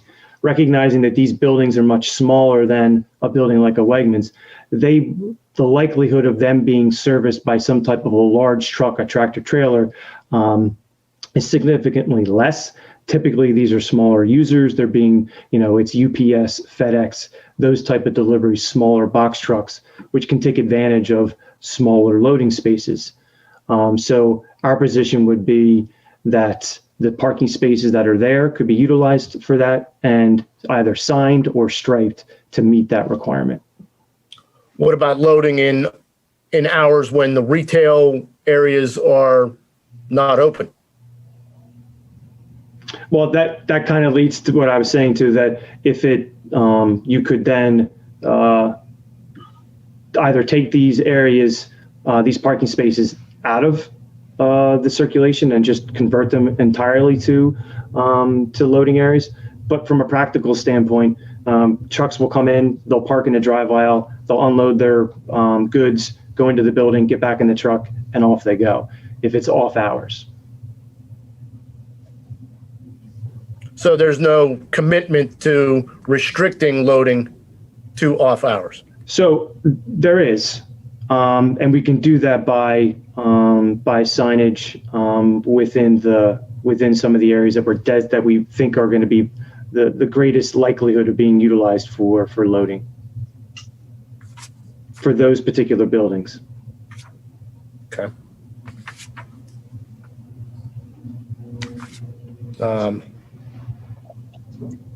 Give me a minute, Jim.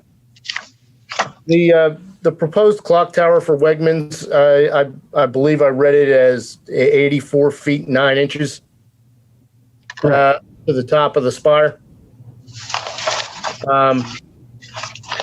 In the renderings that were provided, was that shown at grade, or was that shown, the Wegmans pad, so to speak, is on some fill, and I think it's going to be somewhere in the neighborhood of 15 feet above the elevation at the intersection of the entrance.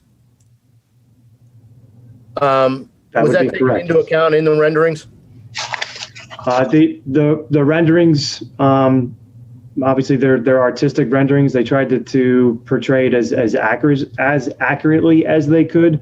I don't believe that they were modeled to all exact specific elevations, but looking at the relative nature of the adjacent buildings and even the cell tower to the back, there was the attempt to try to make it as realistic as possible. Okay. I believe that I did see on the resubmitted plans parking spaces reserved for electrical vehicles. Correct. You can actually charging stations. Correct. We call them out on this exhibit I have on the screen. I believe there's a total of 14 spaces, and we kind of spread them out throughout the entire development. Okay.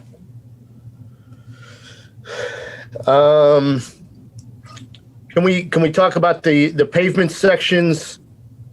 So there's some heavy duty pavement that is around the driveway and I guess the back loading area for the Wegmans.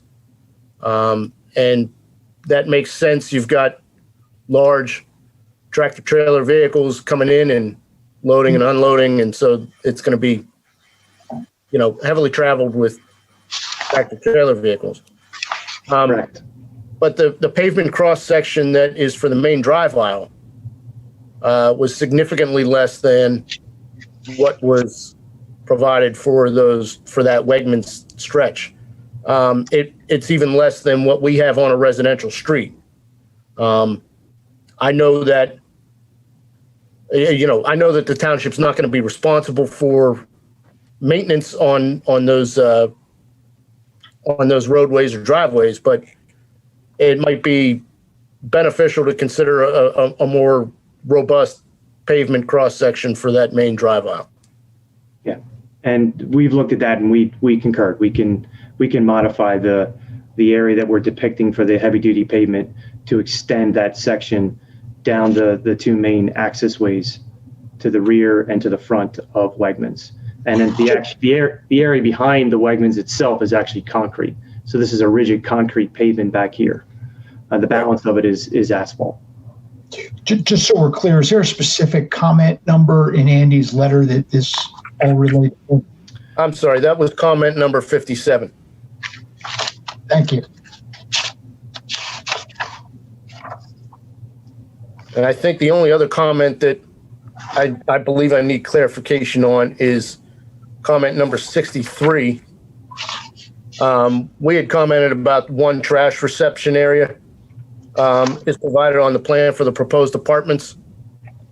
And it looks like it's about 1,000 feet between the furthest apartment to the trash reception area. You're not providing any more trash reception areas. That's correct. Yeah, the model that we're looking at for this development it's modeled directly after the development. When you look at the renderings that Seth had up earlier for the Madison and New Britain, which is directly adjacent to our office, and they have a very similar setup where in the one corner, I'm going to call it the eastern corner of the property, they have a maintenance building, they have a compactor for recyclables, and they have a trash receptacle. And that development has 232 units, if I remember correctly, and they utilize that one trash location very effectively. Okay. I mean, I think all the other comments within my review letter are, just technical, deal with discrepancies between stormwater management calculations and plans, and I think that the developer will comply, and so I don't have anything further at this time. I will say, this is all contingent upon. I know you submitted the HOP application. I haven't seen that yet, so there could be further comments with the HOP application review. Andy, about your comment number 39. That was the comment that pertains to the proposed walkway to Edgewood Village going across 295.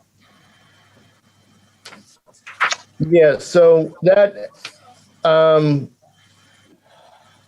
is there's an 8-foot wide path coming up Stony Hill Road, going across 295, and then once it jumped onto the curb on the other side of 295, it became a 5-foot wide path. But in conversations with the developer, I believe that they're going to comply with the township standard of an 8-foot wide path on the other side of 295.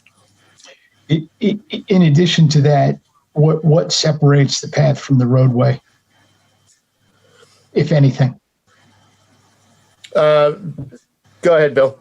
So are you talking about the new path that we're proposing, or are you talking about what's existing? No, I think Tony's referring to on the bridge over 295, the separation between the travel lane and the bike path. So I think Chris Williams is on. I'll defer to him since that is something that's in his court. So, hi, can everybody hear me? We can. Okay. So that is yet to be determined. We had presented the concept for the multi-use trail along Stony Hill Road over 295 at several meetings. And there is a concept plan that was presented kind of quickly this evening, but it was the same plan that this group had seen at the prior presentation. So we are showing an 8-foot path along Stony Hill Road over 295. We are showing at least the sketch that's included in the presentation includes delineators with basically a 1 foot wide buffer between the path and the adjacent travel lane. However, in our early discussions with both the township and PennDOT with this project, there was some discussion around whether or not that is the correct buffer design or treatment. So that's a long way of saying we don't know yet. We are in discussions with PennDOT. It's basically a conversation that has been kicked over to their bridge unit because this is a bridge and there are some concerns, well, not concerns, but things that need to be taken into consideration with regard to that buffer, that barrier treatment, and how that relates to the bridge structure. So this is an ongoing question that we don't have an answer for at this time, but we should have, as we move through the HOP process with PennDOT, we will have an answer on that, and certainly the township will continue to be copied on that as well. So the buffer, what would that, the 1 foot buffer that you were talking about, what is that made of? Well, that's what we don't know, right? So we were proposing initially like a flexible post delineator, which is not, something that we may have seen in other, it's been used in other applications. How the conversations have evolved with PennDOT and with the township are requests for something a little bit more permanent, like perhaps like a Jersey barrier type treatment. But again, that has not yet been resolved at this point. And do you have a estimated time frame as to when that will happen? So probably within the next, I'll say roughly 1 to 2 months. Okay. Thank you.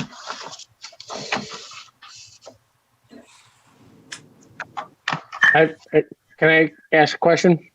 Absolutely. All right. I just want to make sure on the loading bay discussion, I think I understand where the discussion was going, but maybe maybe Andy, if you could answer this, where do we stand in terms of your question?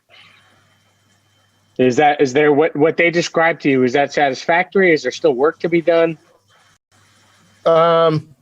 What they described to me is satisfactory. I think that it could be addressed with a note on the plan indicating how loading will be handled at those other buildings. Okay, because my biggest concern on this is one, I don't think I went and looked up the language of the ordinance today, and I didn't think it was very unclear. I thought it was pretty clear, actually. And second, whatever the solution is, I've harped on this in other meetings. We are cursed in our township with some poorly designed parking lots where there are, and not just our township, but also in the neighboring townships. And I don't think we should set ourselves up to get caught in a situation where in the middle of the day, people are stuck getting in and out of their car, even if it's for 4 minutes, because the UPS guy didn't have a place to park or the food delivery truck didn't have a place to park. And so whatever the plan ends up being, like I'm not a traffic engineer or anything like that, so I'm not going to tell you how to do it, but something needs to be done. These places are big enough to where you can't be in the middle of the parking lot and while the delivery guy for 5 or 10 minutes goes into the store and delivers his stuff and fills out his paperwork. Does that make sense what I'm saying? Sorry if I'm coming across too harsh. No, I agree with that, and that's primarily why I made the comment. Yeah, no, it was a good comment. So as long as like whatever language we do and whatever we end up recommending at the end of this, I just want to, Tony, just let's make sure we get language in there that kind of make sure that stays on the table. Sounds good. All right. And the only other thing, I guess, Jim, this maybe you can help me understand this. In terms of the drive-through, whatever they're called, special exceptions, or I can't remember the right language, but the bank one is pretty straightforward because that's sort of a standalone kiosk. There's only really one use for that if it's constructed. I don't know of another type of business that could use a bank drive-through like that. On the pharmacy building, however, are we approving would we be approving drive-through facilities at this building regardless of what's in there, or are we approving it for the specific use of a pharmacy? It would be for a specific use of a pharmacy. Okay, that's important clarification. Thanks for clarifying that.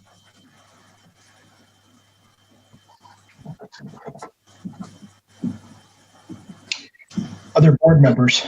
Tony, as I'm thinking about it, there is one more question that might not have been specifically in our review letter, but it has to deal with site lighting. And so, we've had the issue come up in other portions of the township, but I think there's approximately 91 almost like lantern style lighting fixtures, approximately 15 feet tall, 15 to 18 feet tall, mostly around the gathering space. And I want to clarify, the fixture and the post was shown on the plan, but how the light sits within that post, it's not exactly clear. And I want to make sure, the township ordinance does say downward cast lighting. I think it's important to also kind of demonstrate almost like our expectation that you shouldn't be able to look directly at the bulb of the light, because then that's what gets projected out, and that's when you see kind of light spillover into when it's cast in different directions, in all directions instead of immediately downward. That's when you start to get problems with glare. So can we talk about those specific light fixtures? And I just in looking at it, it looked like it was several hundred feet from Stony Hill Road was the closest one. So I just want you to confirm that and then maybe talk about those particular light fixtures. I can speak to that one, Andy. Again, Travis North, landscape architect, but I'm also responsible for the lighting design for this project. And the fixtures you're talking about are generally in the circulation areas around the town center. We have a couple down the main drive, and they're serving dual purpose. They're aesthetically pedestrian lights, but they are providing illumination for the pedestrian sidewalks as well. The fixtures are post-top fixtures. They do have a glass bezel or a dome, if you will, but the light source itself is actually contained within the cap of the fixture. So the fixture has a little bit of a hood on top of it, and that is helping to control the light. These are LED fixtures. They are lensed in a way that is controlling the uplight. These fixtures are not contributing to sky glow. They are also controlled in the manner of producing glare. They are not going to be a glare nuisance for drivers or pedestrians moving through the space. We have selected fixtures that serve that purpose of both being aesthetic and controlled for that reason. Thank you. If we're done with that, I had one other question I had. Just on the topsoil waiver that's being requested. I don't, Andy and Jim, this is, I'm sure there's a reason why we have a technical reason why that's an important ordinance for us to have. And I'm just trying to get understand what the township's concerns are with that. And are there controls we ought to request to put in there? Like, you can't truck out any material if you bring any different material in. I don't know what it is, but can you help me understand that a little better?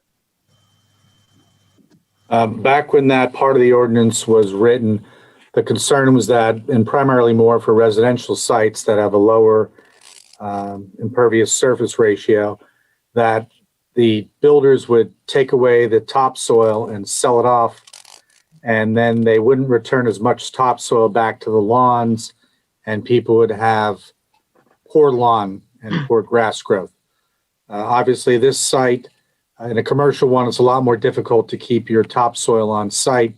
You'd have to spread it probably 4 feet deep to do that. One thing that we've also often said is that if the developer can offer that to any of our local farmers or to any other local developer, that would be our preference. So is this a pretty common request? Yes. Okay. I just had a question and follow up to Adrian's comments on the drive-throughs. If the uses are approved for the bank and the pharmacy and one or either of those tenants vacate, and Jim, this may be a you question or a Barbara question, would the drive-throughs at either one of those locations be established then as a matter of right for subsequent tenants?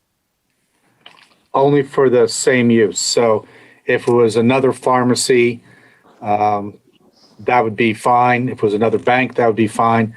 But you couldn't swap out a pharmacy for a Chick-fil-A. Okay.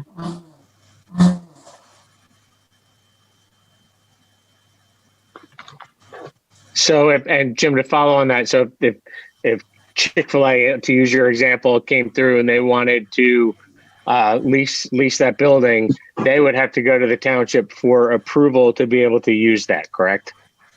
Correct. It would be a conditional use approval, and they would have to show how they're going to handle traffic, which I think would be very difficult to do based on what we all know about a Chick-fil-A. Okay. All right. That makes sense. I have an additional question that I know we've discussed before, so I'm sorry to repeat it, but just staring at it reminded me. In the southwest corner, that is a right out only, correct? And is it a right in only, or is it a left in and right in that? I'm sorry, the one to the left. Yes. Correct. That northernmost driveway on the property is a right in, right out, and it does allow left ins, but no lefts out.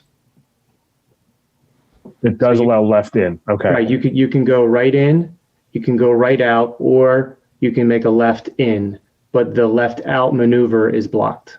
Do you anticipate most? It's impossible to know which way most traffic is coming from, at least my uneducated viewpoint, but traffic that's coming from the north then will often use, for example, if they want to visit the Wegmans as opposed to residential property that is going to the apartments, would you anticipate most would use that left in then? As opposed to driving further? It's definitely possible. I mean, I know, Chris, you're on here. I don't know how you have assumed the distribution of traffic in your analysis of those driveways. Yes, so we assumed, and actually this was sort of the traffic study actually evolved in this regard in consultation with your traffic engineer. We initially assumed a more balanced approach, but in consultation with your traffic engineer for traffic planning purposes, we assumed a larger percentage of traffic from the north that wanted to enter the site, they would use that first access. So, you know, I think it's somewhat conservative in terms of how it's been planned. You know, there's two options for traffic from the north that wants to enter the site. They can either do so at that northernmost location, or they can come down and use the southern access under the control of a traffic signal. I think it'll be somewhat balanced, but at least for the purposes here, we've assumed a fair portion of the traffic will use the first access that they come to. So then when they make that left, they're traveling along, will there be signage when they reach that first intersection to direct them to the right to use the Wegmans parking lot in front of the store, as opposed to either A, the one on the side of the store, or B, the worst case scenario of them accidentally traveling behind the Wegmans and making just traveling straight so that new visitors know where to go and avoid confusion? Or perhaps I'm underestimating the directional ability of a new customer to even not be lost. Now, that there's definitely the likelihood of somebody wanting to make that maneuver and going to the back. The good thing is that all of the entry points into the parking areas are all interconnected, so there's no dead ends. So, but to your point, while it's not it hasn't been fully vetted out yet, I'm sure there'll be some interior kind of wayfinding signage to help direct customers to various uses, either Wegmans or whatever the other retail or commercial establishments are. So it's not depicted on the plan yet, but it would be something I think that would be implemented into the plan moving forward. Thank you. Andy, are those internal signs necessary for any either preliminary or final approval? No. Okay. I'm sorry for cutting you off, Russ. Good. Thank you. Dan? Yeah, sorry, you asked a question that spurred. I'm also the liaison to HARB this year, so it's all kinds of fun for me. Because of the I'll say historic nature of the existing barn and home. This may be for Jim Majewski, but is it a requirement that any of this plan goes before the HARB for any sign-offs at all? Yes, it's a requirement that the plan for any of the modifications to the house and or barn go in front of HARB. We did have a site walk with a number of the different committees of the township, the Planning Commission, Historical Commission, and a few members of HARB were also there. And we sort of walked around and they discussed and looked at everything and even offered some suggestion on the treatment to the barn and where the addition was going. And that ultimately will need to go to HARB for approval. Okay, and for those watching at home, I'm sorry if the acronym alphabet soup. HARB is the Historic Architecture Review Board. They look at historic buildings. Now, is there some risk if HARB doesn't sign off? If HARB doesn't sign off on this, that the site plan as portrayed here is in risk of having to be changed or modified and have to come back to the Planning Commission? I'm just thinking of steps in the process in terms of how this gets reviewed by the multiple entities that have a regulatory say in this. Ultimately, the Historical Architectural Review Board is a recommending body. They will review it. They will offer their comments, suggestions that hopefully the developer will take into consideration and modify where necessary. And if they develop an impasse, the HARB can make their recommendations, but it'll be up to the Board of Supervisors to determine how they'd like to see the building look. And those revisions are to the buildings themselves, as opposed to changing the way the parking is or the way the roads go. So that it would just simply be a discussion of what improvements, revisions, changes, whatever you want to call them, would be made to the two individual historic buildings. I should also note we've had it needs approval from the Pennsylvania Historical Museum Commission, and both architectural or archaeological and architectural studies have been done and submitted to the Pennsylvania Historical Museum Commission for their review and approval as well, so that those buildings and the site around them will get very close review, but it's only regarding the buildings themselves as opposed to the layout of the plan. So it won't change, nothing will change the layout. It'll just be a discussion of what revisions, upgrades, whatever you want to call them, will be made to those two buildings. So no planning and zoning issues related to site plans or anything like that, just facades and treatments, et cetera. Yes. Short word. And I guess since it is going to the SHPO/PHMC, I'm assuming they haven't, the PHMC hasn't responded to the Section 106 review yet. But I'm curious if there's a recommendation for listing on the National Register, if they're saying it's National Register eligible or not. Do we know that yet? The house has already been declared as National Register eligible. Okay. Well, there we go. And based on our sidewalk, it should be noted that the barn, when we say barn, you really need to see the interior of it. It is completely finished and in excellent condition for someone to move right in with modifications. And it's almost usable right now. It's really a remarkable piece of adaptation of a barn. Are folks still doing site walks? Is that an option before different meetings? Yeah, we try to do that for all plans, unless it's something that really wouldn't warrant it. But a job of this sort of magnitude, it's good to get the Environmental Advisory Council and Historical Commission and the Planning Commission all to walk the site. Just let me know, Dan. I live right around the corner. I'll meet you there. I was thinking it. I appreciate the invite. Yep. So, are there any more comments by members of the board about Jim's review letter before we turn to traffic?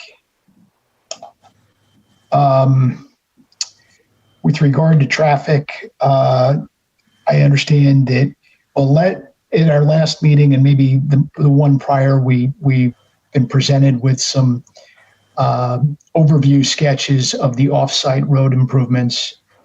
We've been told that they are at approximate cost of $6 million. So obviously they're substantial, but we really haven't seen much of the detail. We understand that this is still being worked out with PennDOT. For many in the community, traffic is a concern about this project.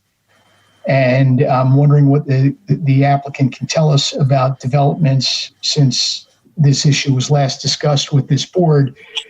I did see in the Safe Highway Engineering letter, there's a reference to field observations that were supposed to take place of Shady Brook during the holiday season. Maybe, I don't know if that information is available to be shared with the public yet. And perhaps some of the other updates to the status of the off-site improvements can be shared with us. Yes. Again, Chris Williams with McMahon Associates. So in terms of the off-site traffic improvements, I mean, nothing's changed. There's a commitment to complete $6.5 million worth of traffic improvements. And that process, that commitment still holds true. And we are underway with PennDOT with regard to the highway occupancy permit design and review process. And as you can imagine, given the scope of these improvements, a $6.5 million improvement package, which frankly excludes the on-site improvements, that excludes the accesses along Stony Hill Road. This is all truly for the off-site traveling public. So this is a lengthy process. So we are underway with PennDOT, and it's going to be many more months until we get through that PennDOT process. But nothing's changed. The commitment is still there for those improvements to be completed and to be open and to be usable, not only for the traffic from this development, but for the general public. So I don't know if you have any more detailed questions, but nothing's really changed with regard to the off-site traffic improvements. In terms of Shady Brook Farm, that's something that we actually did on our own. So that was not a requirement that we conduct counts at Shady Brook Farm, but it was something that has come up. It came up several times during the ordinance review process about the location of this site with regard to Shady Brook Farm. And obviously its peak, Shady Brook Farm's peak traffic event is their holiday light show. And given that we were just in that period of time, we decided to take advantage of that and to conduct a traffic count. So we did coordinate with township staff and the township traffic engineer as to when would be the best time to conduct those counts. And we did that on a Saturday and a Friday evening in mid-December. And as you might expect, there's a lot of traffic in and out of Shady Brook Farm at that time of year, to the tune of about a little over 1,500 vehicles in total. So about half of that being entering traffic, half of that being exiting traffic during the peak hour of Shady Brook Farm. Now, the good news is the peak hour of Shady Brook Farm is after the rush hour, after commuter rush hour. So Shady Brook Farm's peak traffic activity occurs in the evening from about 7:30 to 8:30 based on our Friday count, and from 8 to 9 based on our Saturday count. So it's a little outside of the traditional peak hour, but it certainly is a peak in terms of traffic along Stony Hill Road. As we all know from traffic operations, the traffic in and out of Shady Brook Farm, specifically the traffic entering Shady Brook Farm, it is manually controlled today with police officers, and it's a very organized process.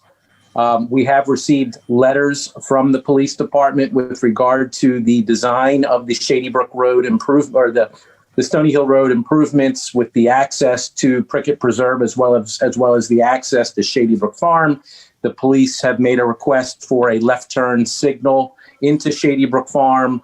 The police have acknowledged that with the improvements that are being offered, most notably consisting of the traffic signal, that there is an opportunity here to those improvements will help to accommodate the traffic in and out of Shady Brook Farm. So we are doing our best to accommodate all of those requests from the police department. Anything we do with regard to traffic in that area, we do ultimately need PennDOT approval as well. But we would like to be able to do everything that the police department has asked in their review letter. We think we can. But it does ultimately require PennDOT approval as well. So the EAC. Anthony, I just got a quick question on that. Go ahead. Just on as far as talking with the police department, do you anticipate them then to continue to be there if there is a left turn signal? It's really going to be, I think a wait and see type situation. But my suspicion is that yes. During the peak of Shady Brook Farm's light show traffic, there will need to be a police officer there. But I think what's going to happen is now it will be easier for a police officer to help regulate that traffic because they'll do so with the support of a traffic signal, perhaps controlling traffic standing off to the side of the road, manually operating that traffic signal. So I think some of it's a wait and see. We need to actually wait and see what happens. Ultimately, it is going to be the police department's call as to what they want to do. But I do think that they may need to be there, but they'll be able to do so with, I think, a little bit more ease and perhaps a little bit safer with a traffic signal. Great, thank you. The EAC was questioning the $6.5 million offsite road improvement commitment, indicating that some of that might have been contingent on a grant. Can you address that issue? Yes. So, this development team is committed to those improvements. So however those improvements are funded, this development team is committed to those improvements at the very least. In terms of off-site traffic improvements, the development team has made a commitment for $2.5 million, which exceeds the Act 209 traffic impact fee. I don't think anybody has hidden. We haven't hidden from the fact that we are pursuing grant funding. So we are looking for other funding sources to try and help offset some of the costs for the traffic improvements. But whatever may happen, ultimately, at the end of the day, the development team is committed to these improvements going forward. So hopefully we do receive some grant funding to help offset those costs. But that remains to be seen. And it really is, however the improvements are funded, it's sort of still remains true that this development team is committed to funding these improvements and having these improvements open in connection with the opening of the development. Well, it's more than a commitment to do it. Under the unilateral declaration, that was filed by the developers, the project is contingent upon installing those improvements. So it's not a question of, well, if we can't get them, that's too bad. They have to be built as a condition of this project going forward. And that's a written commitment that's recorded in Doylestown.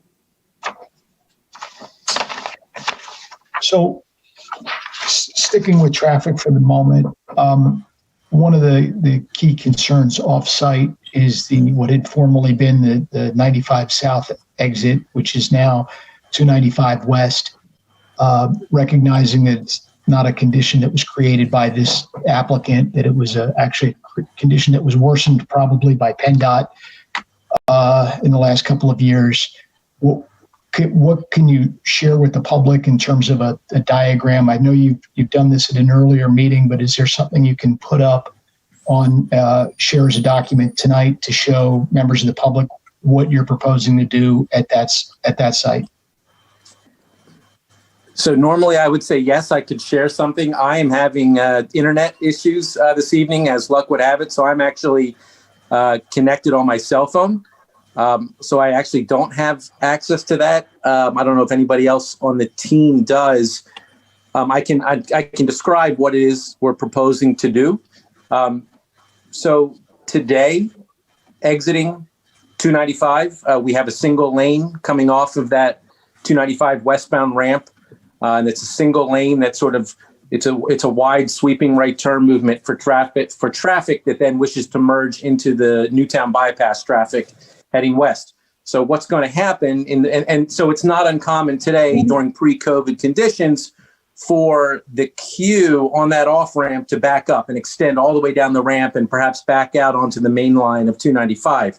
So what's being proposed in connection with this development is widening of the off ramp to have two lanes exiting 295 on the off ramp, two lanes.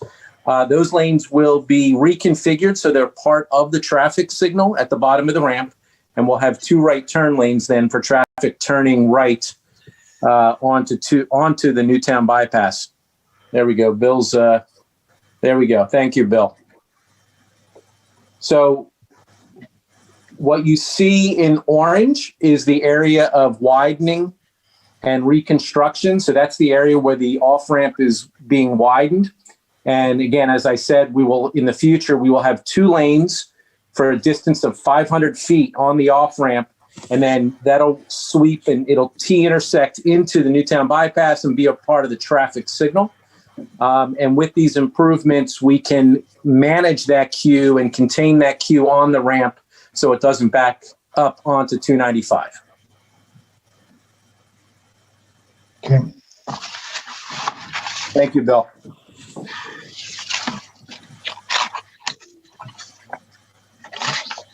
Other board members have questions about traffic? Just a quick follow-up on that 295 ramp. So that part of that plan is also adding a lane on Yardley Newtown Road. Is that correct? That is correct. So, Bill, if you can go one more. There we go. So this plan shows the intersection of Newtown Bypass and Stony Hill Road, the intersection being on the right side of the plan. So what's proposed here, again, in orange, we are showing road widening and pavement reconstruction. So what's happening here is we are introducing a second through lane eastbound on Newtown Bypass for traffic that's heading towards 295.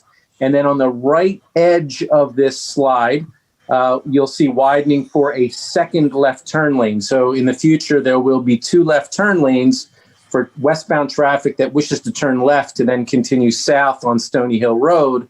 And then if we go to the next slide, so this slide connects the other two slides. This is the slide in the middle. So this slide is between Stony Hill Road to the left and then the 295 off ramp to the right-hand side. And what this shows is the continued widening for the double left turn lane if we were heading to the left.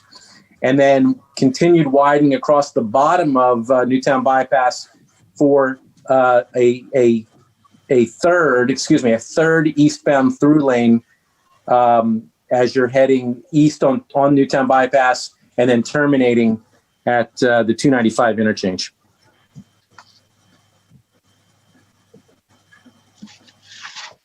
So these improvements on the at the intersection with Stony Hill Road and Newtown Bypass, along the length of the Newtown Bypass, at the 295 off ramp with the Newtown Bypass, and then also the trail improvements over the I-295 bridge, as well as some signalization improvements we have in the area, most notably at Stony Hill Road and Township Line Road. In total, we're looking at a $6.5 million package of improvements. And again, that all excludes what's happening right at our driveways opposite Shady Brook Farm.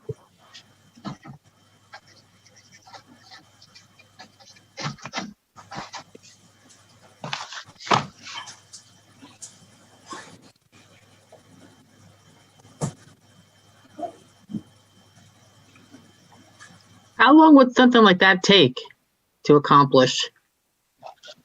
To build? Yeah. So we expect to receive our permits from PennDOT later this year. And then construction would probably commence pretty shortly thereafter. And we would expect everything to be constructed within about a year, give or take.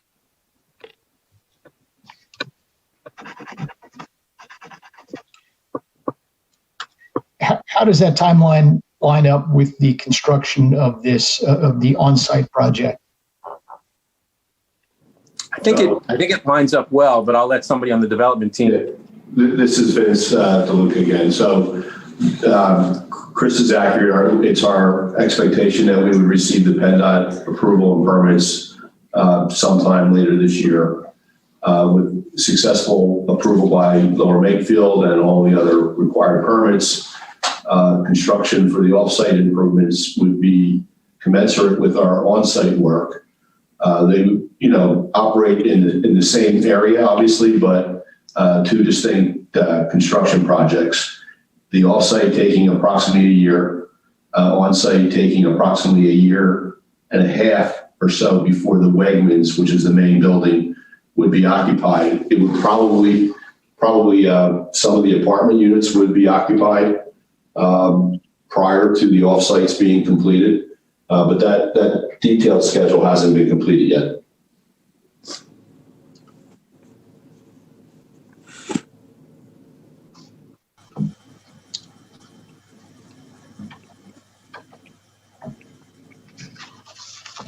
Do board members have additional questions about traffic? So I actually had one traffic item that I'd like to bring up with the Planning Commission, if I may. Sure. Most of the traffic comments are will comply items, and we will address them to the best of our ability to the extent we can. But in some cases, it does require agreement with PennDOT as well, since these are state roads, and obviously a PennDOT highway occupancy permit is needed. So at the end of the day, we do have to comply with PennDOT also. So again, there generally will complies with the caveat that it requires PennDOT approval. There is one item, there was a comment about providing a mid-block pedestrian crossing along Stony Hill Road, connecting the site over to the multi-use trail on the south side of Stony Hill Road before pedestrians would be oriented towards Edgewood Village. So I just wanted to mention that we did take a closer look at that. And this is actually something, it was a comment in the Safe Highway letter. I think this actually came up at our last meeting with the Planning Commission as well. And what we had said at that time is, it's our preference. We believe it's a safer pedestrian crossing to have those pedestrians cross at a traffic signal. And so that's still our proposal. We're recommending that the crossing occur at a traffic signal. So we did introduce some additional trail modifications to make it easier for traffic from the site and from the apartments to be connected to the trail. Ultimately, we would like to bring traffic to the intersection with Stony Hill Road and Township Line Road, have those pedestrians cross at that traffic signal before they continue on the multi-use trail towards towards Edgewood Village. So that is our recommendation. That's our preference. We believe it's always safer to cross at a traffic signal. There are also some steep slope issues on the site side that will make it very challenging to provide that pedestrian crossing. Also, we took a closer look at PennDOT's criteria. Stony Hill Road in that area is posted at 45 miles an hour. PennDOT's warrants for a mid-block crossing, or excuse me, their criteria for a mid-block crossing, they don't allow a mid-block crossing when speeds are higher than 35 miles per hour. And again, we think the reason being is that it's a safety issue. So for all those reasons, we're recommending, and we believe it's safer to have those pedestrians cross at a traffic signal. So again, I think all this was discussed in the last meeting, but I just wanted to bring it up again and just make sure that we were all on the same page with regard to that point. Thank you. I think for clarification, that was comment 12 to the safe highway engineering letter.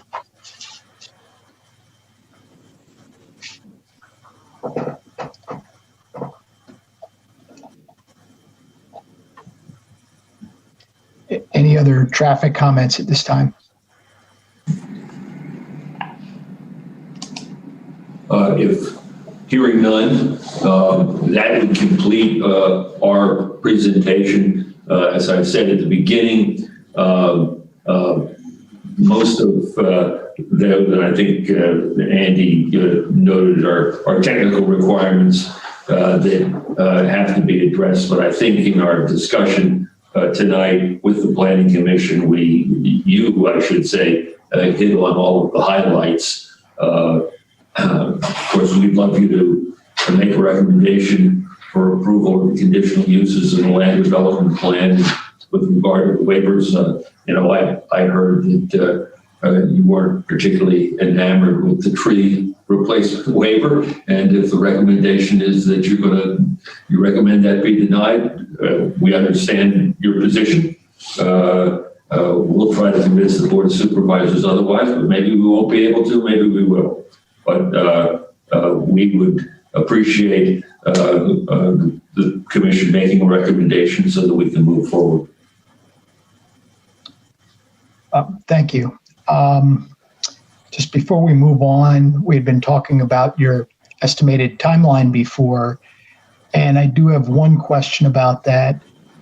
I understand, I recently learned there's a zoning hearing board case and a Court of Common Pleas case that are pending in connection with this project. Do you foresee either of those matters impacting your proposed timeline here?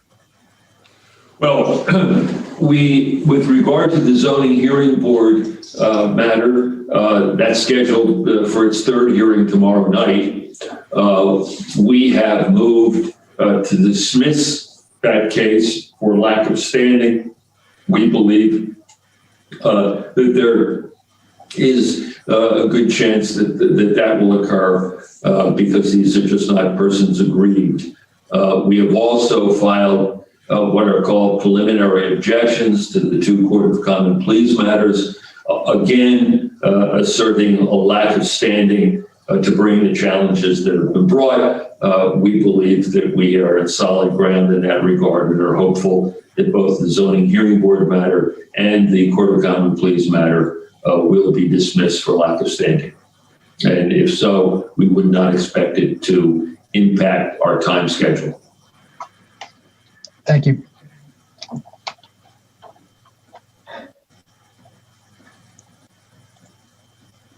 So at this point, Jim, have we covered all of the review letters at this point? I'm not sure if anyone wanted to go in depth in any of the other letters. That would be up to you guys, how you want to proceed. Okay.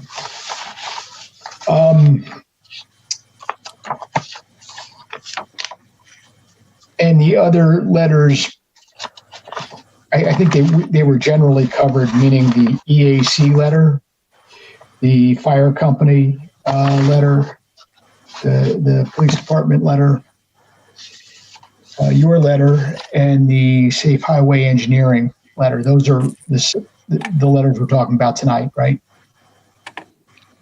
Correct. Okay.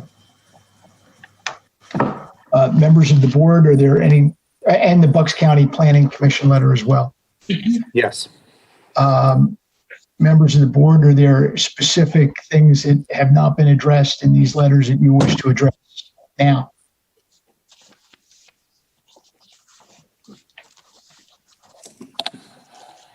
Okay, there does not appear to be any.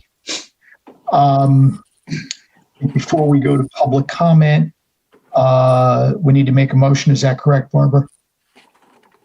To close testimony? Yes. Yes. You can do that and proceed to public comment. Okay. Someone want to make a motion?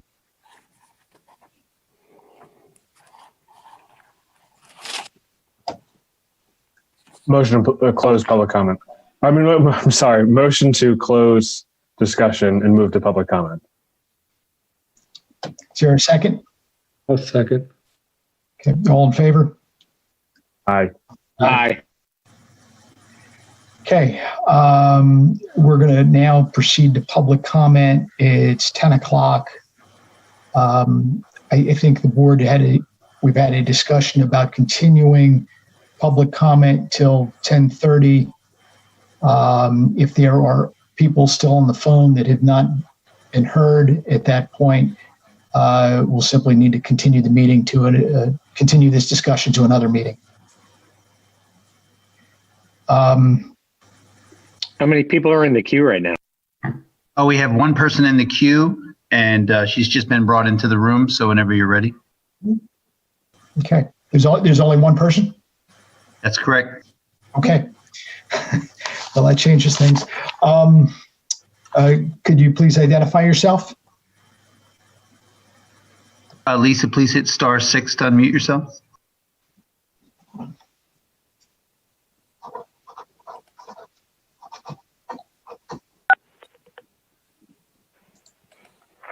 Hi, I'm Lisa Tenney. I'm a citizen of Lower Makefield Township.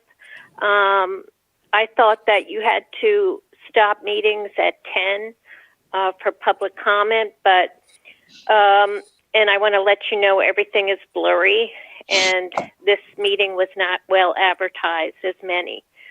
I am urging you, the planning committee, to include all of the 15 Bucks County Planning Committee items in their document 11484-A, as this development is not a true use of mixed-use overlay. Seth uses the description first approach, and I agree it needs to be post-COVID revised and looked at as Oxford Valley Mall, very nearby, and Morrisville Town Center are currently approved for redevelopment. Also, don't use terms preserve or village, as you are just creating a development.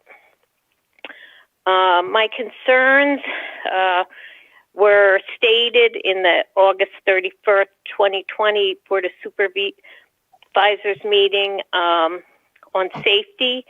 There is a retail apocalypse. If I shop retail, I don't want to be outside. I want to be in a mall where I won't get wet, cold, or hot. What leverage does the planning committee have if the drive-through pharmacy falls through?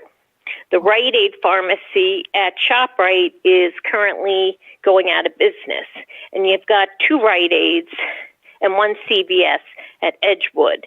If this doesn't get approved and you've approved the drive-through, what leverage do you have as you've already bypassed all existing zoning? And will it be Chick-fil-A? And if it's not, how about Shady Brook Farms? Will that be Chick-fil-A? And what leverage will you have on that as you've changed the zoning and they already have their lawyer wanting to be included in the mixed-use overlay? The town does not need small outdoor meeting sites. We have a lot of park and rec space.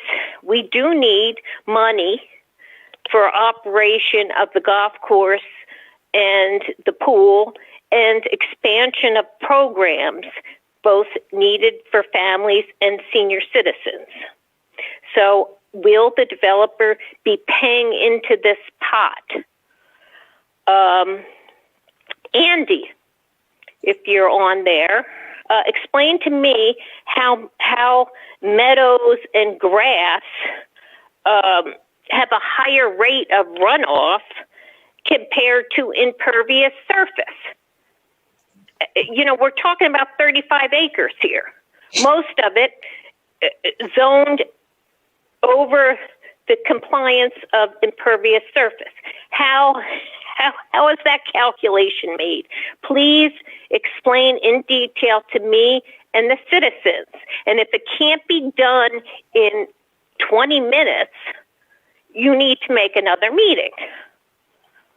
Also, who is going to be responsible for paying for the 8-foot pedestrian pathway over 295? Is this pie in the sky? Is the path going to be on the northeast or the southwest or the northeast side? Okay, and who's paying for it? As that alone will be $6 million. Now, so I thank you all. I know you're trying to make a good plan, but you really need to make this right going forward for your children and for everybody else in this community. And I might add that the Doylestown Planning Committee is working on their parks, aiming for inclusion, and they currently have 17 acres of park per 1,000 residents. So we've spent a pandemic year talking about the Prickett Preserve. And what do LMT residents get? Please tell me.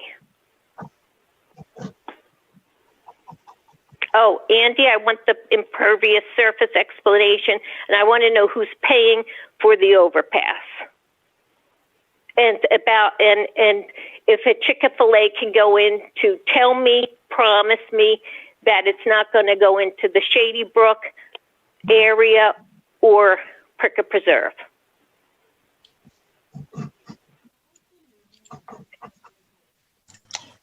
Thank you for your comments.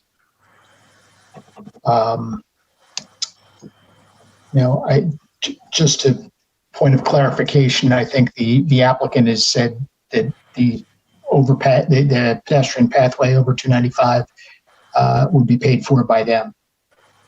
There's a lot to unpack there, but I think much of it has already been addressed in our discussions.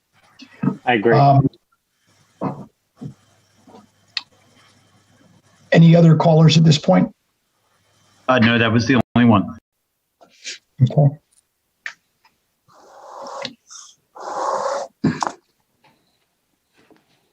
Barbara, I think we need to have a motion before we have discussion, correct? Yes. So if the commission are so inclined, a proposed motion could be recommend approval of the proposed plan as submitted with the proposed conditional use approvals for the two driveways, one for a pharmacy and one for a projected bank, subject to the compliance by the developer with those items listed in the Remington and Vernick Engineers Review Letter dated January 12th, 2021. Compliance with the recommendations as set forth in the Bucks County Planning Commission Review Letter of January 20th, 2021. Subject to compliance with the review letters issued by the traffic engineer, Yardley Makefield Fire Company, and the Lower Makefield Township Police Department. And then recommend either compliance with the recommendations of the EAC or the tree replacement. And then I would recommend a motion that would either defer or approve the requested waivers by the Board of Supervisors. I believe that sets forth everything that was presented to this board tonight.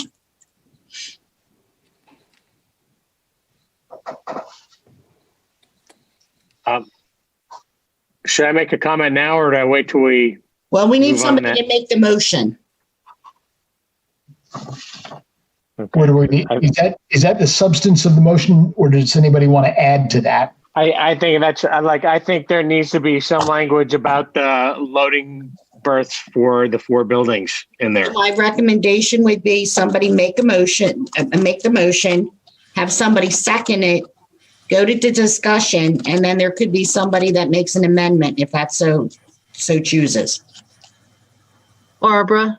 Yes. Sorry, what was your language concerning the bank approval? Recommend approval of the conditional use of the driveways for the proposed bank and the proposed pharmacy as requested. And that should be drive-through, Barbara. Drive-through, sorry.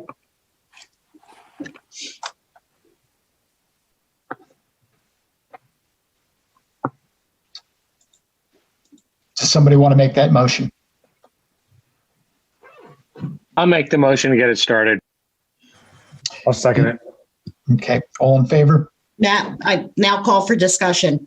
Call for discussion, excuse me, call for discussion. I meant, pardon me, call for, let's discuss this now. Adrian, why don't you tee it off since you look ready? We can't hear you. Your mic's on. Oh, there. Got it. The first thing is on the loading berths, and maybe Andy can help with this language, but there needs to be something where I understand why it hasn't been finalized yet, but this is contingent on having a dedicated loading space area, unloading space for each of the 4 buildings over 6,000 feet before the thing. Am I missing something in the language there, Andy? Well, I would say that we have comment number 10 in our review letter that could possibly address this without requiring a change of language to the motion. And I'll say for the record that we'll agree to that. We understood what was being requested, and we can provide it, and we'll do so. So I agree with you, Andy. I think it's covered by the motion, and I'm stating on the record that they will be provided. Okay, well, that's that. That sounds like it's addressed then. Okay. All right. I'm going through my notes real quick. The drive-through, the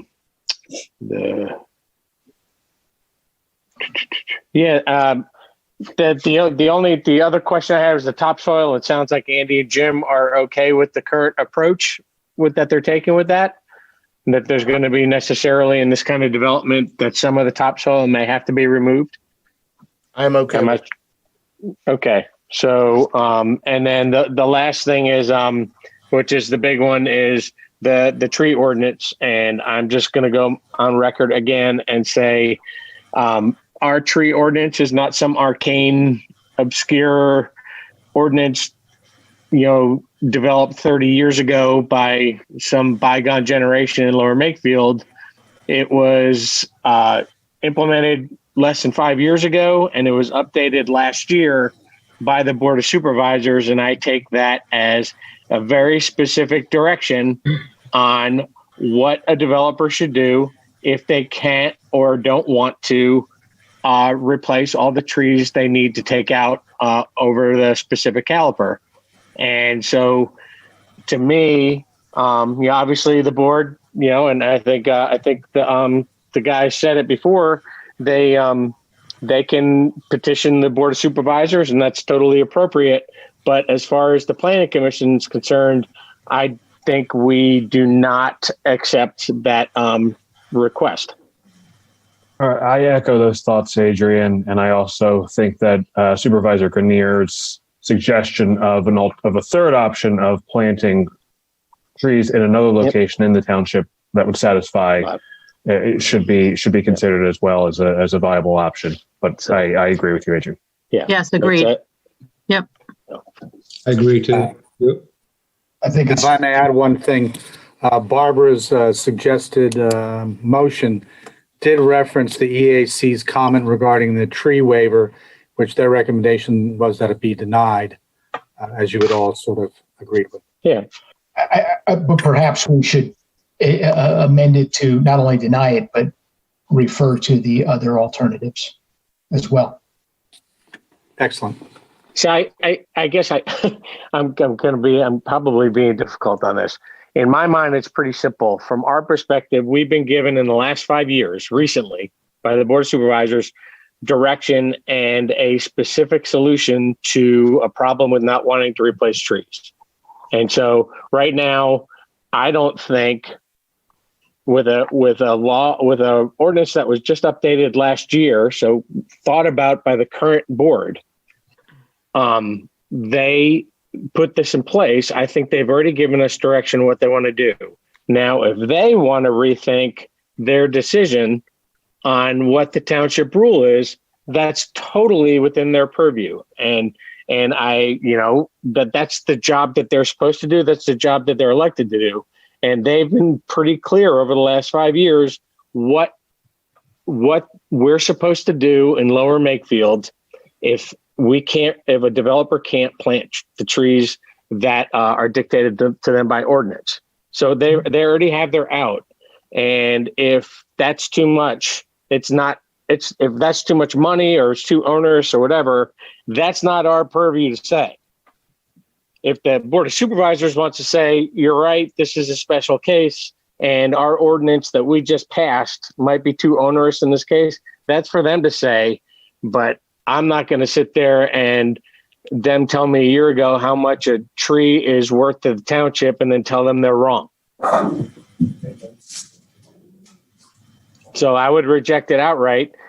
These guys presenting tonight, they know their way around the block. They know if we recommend it without it, if they want to re-petition the Board of Supervisors to rethink it, that's totally their purview.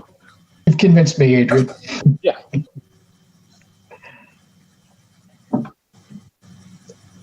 All right. That's all. Anybody else have any other proposed amendments to Barbara's motion?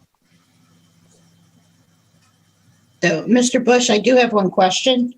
Yes. My motion gave you alternatives. It said recommend approval of the proposed development and the conditional use request subject to compliance with the items outlined in all of the review letters prepared by the township administration. And then you need to decide whether you want to recommend approval of the requested waivers or defer the waivers to the Board of Supervisors or recommend denial of the waivers. So you need to discuss what you want to do with the waivers. Well, it sounds like the one waiver we decided we didn't want to recommend, that it should be denied. The tree. And put the language in. Put the language in there if we want about we deny it based on the fact that we have a year-old ordinance that already gives the solution to the problem. Okay, but then there's other waivers that were requested, and Yeah. I'm not sure how you want to do that. So it had to do with the light poles within the parking area of the proposed Wegmans, the height of the proposed light poles, the distance of parking spaces to the buildings, and then the issue of the stripped topsoil. So do you want to recommend that those waivers be approved, not approved, or just defer to the board to make a decision on the waivers? Why don't we go through them one at a time? Yes, that's a good idea. So they're on page 28 of the Remington Vernick letter. Okay.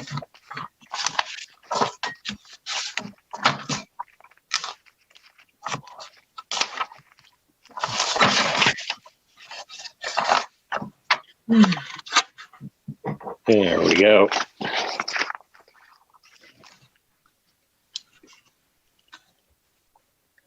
So the first one has to deal with the light poles within the Wegmans parking area. How does everyone feel about that one? Well, I think it needs to be taken into context with the second one as well. Yes. Because if we either if we deny that one and or recommend that the waiver not be granted for number 2 as well, which is going to reduce the size or the height of the poles, more poles will be needed as well. Is that my understanding, right? So it almost makes sense to work backwards from, I know they're going in order from 1 to 2. 2 seems more important to address first, just because if for some reason we don't agree if 5 extra feet is warranted, then we have to have additional discussion about whether or not 4 will be sufficient or we'll need to talk about more poles. Okay.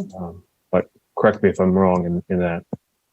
And to me, if the goal is for better lighting and additional 5 feet, I don't have a good understanding of why we shouldn't allow that. I think the 5 feet is inconsequential in the grand scheme, and if it allows for fewer poles, I'm in favor of that. Yeah, but welcome other opinions. Yeah, and I guess the other question I would have too on that, past the height ordinance, which I think I understand why historically we would have a height ordinance in lots for lights. But why do we even have an ordinance that doesn't allow you to put a protected pillar with a light pole in the middle in a parking lot versus coming out of an island? I mean, what's the difference? Usually safety, Adrian. You have when it's in an island, it keeps a little distance between the base of the pole. That's okay. Okay. And I mean, I guess so on the question of that one, are we, the fact that they're protected by taller foundations, which makes them bigger, more visible, are we okay with that? The fact that they won't be invisible to drivers, invisible to pedestrians, and it'll be integrated well and in a safe manner? It's a question.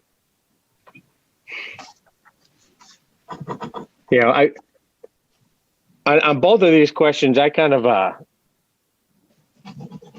I'm with Ross, like the 5 extra feet, if it limits the number of poles, I think that's a positive. I think, I guess I've been to enough Wegmans lots just throughout the Northeast and various travels and places I've visited and stayed that I have a level of confidence that they know how to execute this. And if the poles are 25 feet tall in the other Wegmans lots, I've never noticed them. If I could, yeah. To your point, Adrian, I forget if it's Seth or Travis or someone else or Bill who's handling the light poles, but usually the height of the light pole, in addition to, it is really about not light pollution per se, so that's part of it, but really, especially in historic areas, if you can, when we talked about snipes, right? They're talking about 80-foot lights, and can you see it from the neighborhood? Yes. You know, because we have the nature of the area. I don't know if anyone's done I'll call it a view shed analysis for lack of a better description, but how high above the site is 90? Is it 295 or 95 now? There, such that it would block anything 20 versus 25 feet from any direction. Does it, from a view shed perspective, does it matter? Does 5 feet matter? It's not like it's 20 versus 80 feet, but that's one of the bigger questions when it comes to just increasing it 5 feet. Does the light pollution go off site because of that? And at the same time, could someone see it who didn't have a light pole in their view shed at some point in their life now has one that could negatively impact them on some level? Those are the two questions that we typically ask. I could probably provide an answer for it because in looking at the plans, it appears that I-295 is lower than the site.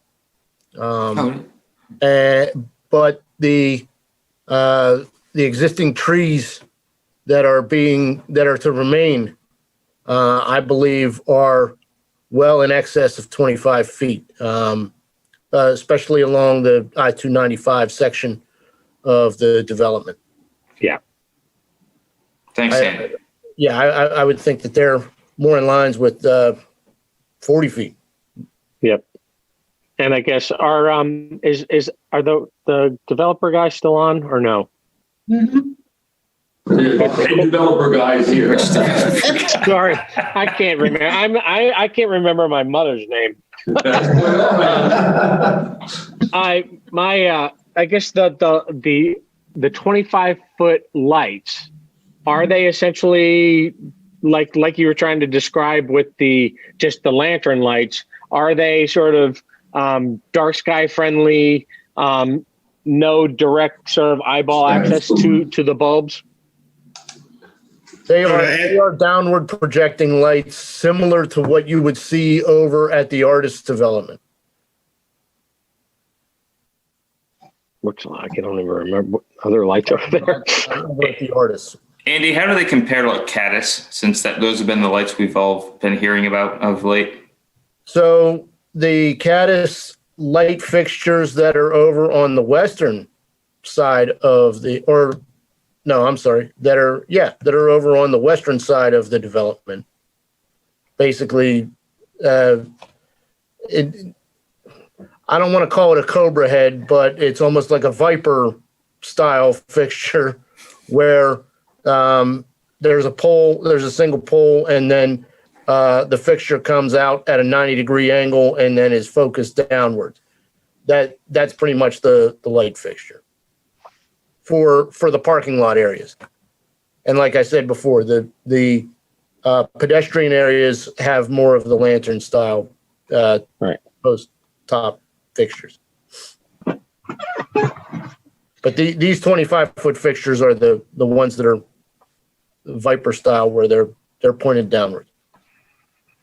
The buffer between the commercial and the residential section, those trees, do we know approximate height of those?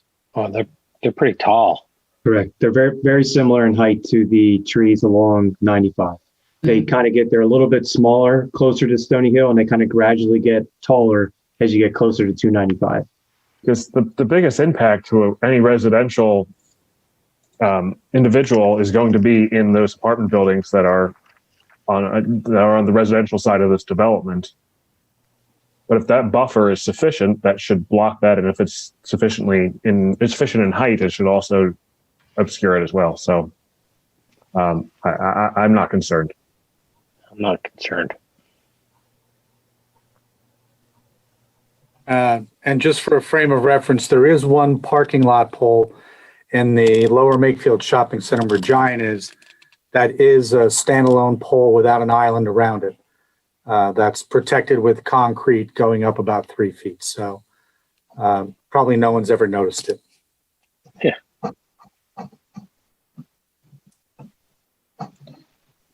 And I think it's also just noteworthy. It's commendable that there was 5 and it's been reduced to 4. So I believe that was commented on earlier, and removed it from the residential area. So I'll let the other commission members continue to discuss, but I have no objections to these two waivers. I don't either. I don't. Nope. Me too. Okay. So we move to the third requested waiver, which is about parking spaces closer to 20 feet to the buildings, closer than 20 feet to the buildings. I don't think the fire marshal had an issue with this at all, so it's not a safety concern. Does anybody have any issue with this requested waiver? This is the same issue. It's more of a safety thing.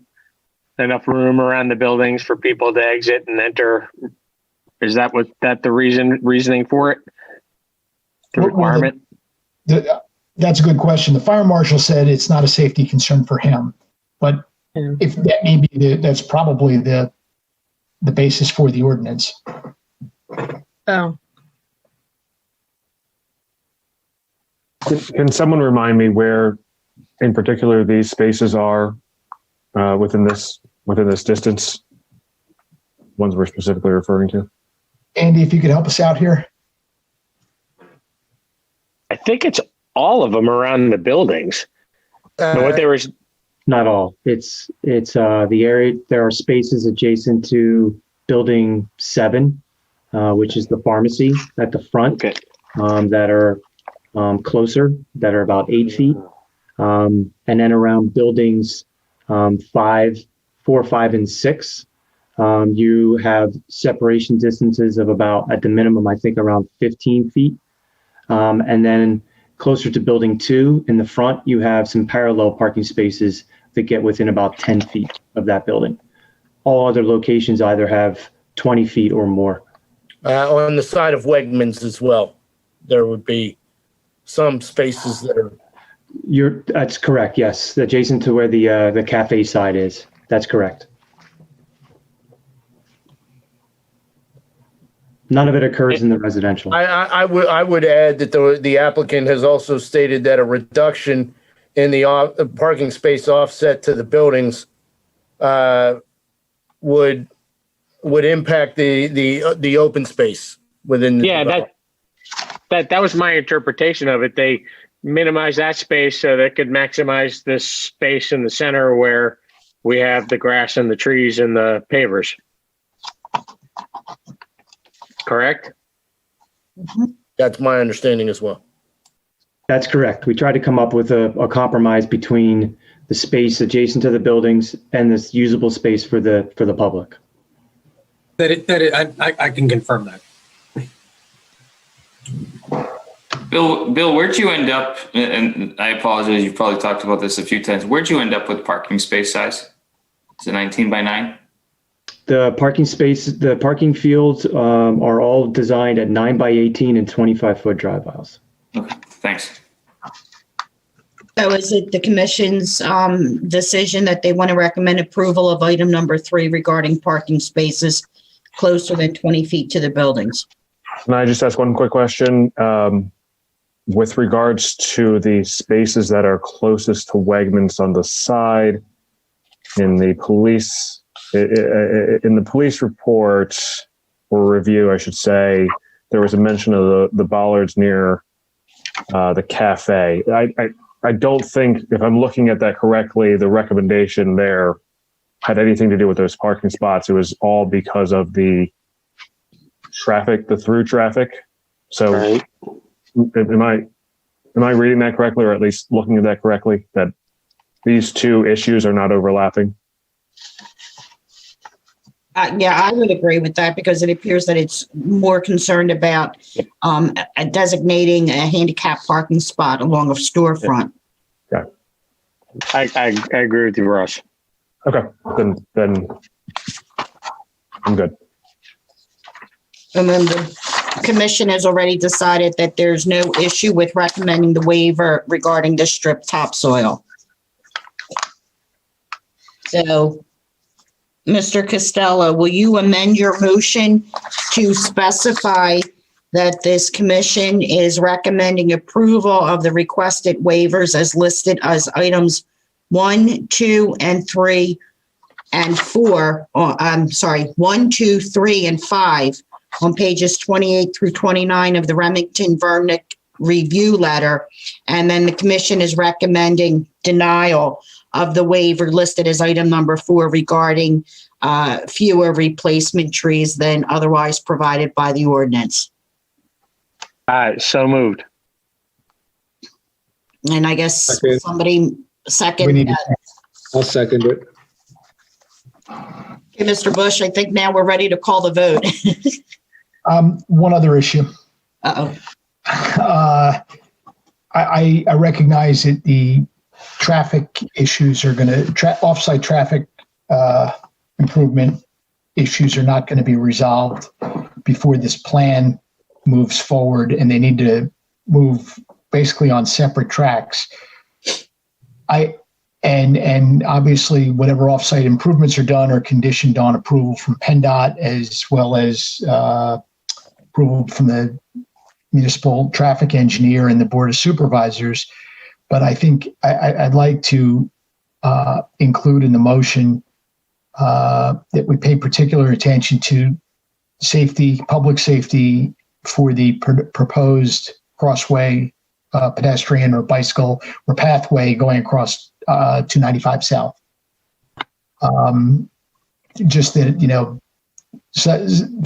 to the extent that PennDOT would allow it and asks for it, I think we need something, a substantial barrier.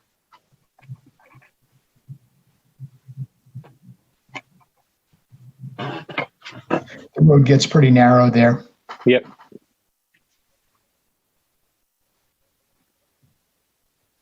So I just want to clarify, so an amendment would also be added to include a condition that the off-site traffic improvement for the pedestrian walkway be directed to occur at traffic lights. No, that's not what I'm talking about. Okay, that's what I'm trying to clarify. Look, I get that it's not a resolved issue, and it won't be a resolved issue tonight or in the near term. But just maybe in our recommendation to the Board of Supervisors that we want the board to be mindful of public safety concerns in crossing 295 where the pedestrian walkway will be. Understanding that, it's ultimately an issue that PennDOT has a lot to say about. Okay.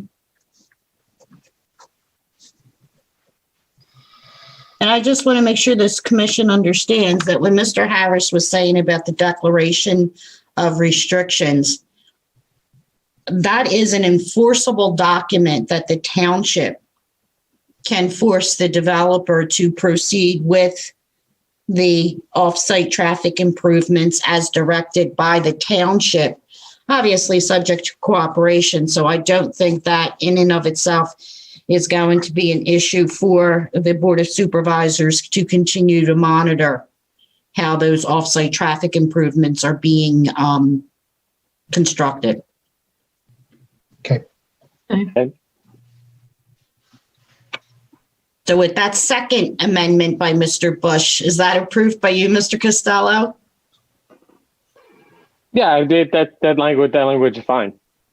And then is there another second to the amended motion? I'll second it. Okay, now, Mr. Bush, I think you can call the question. So calling the question that Barbara has no, you have to say it. You have to say it. We'll be here all night.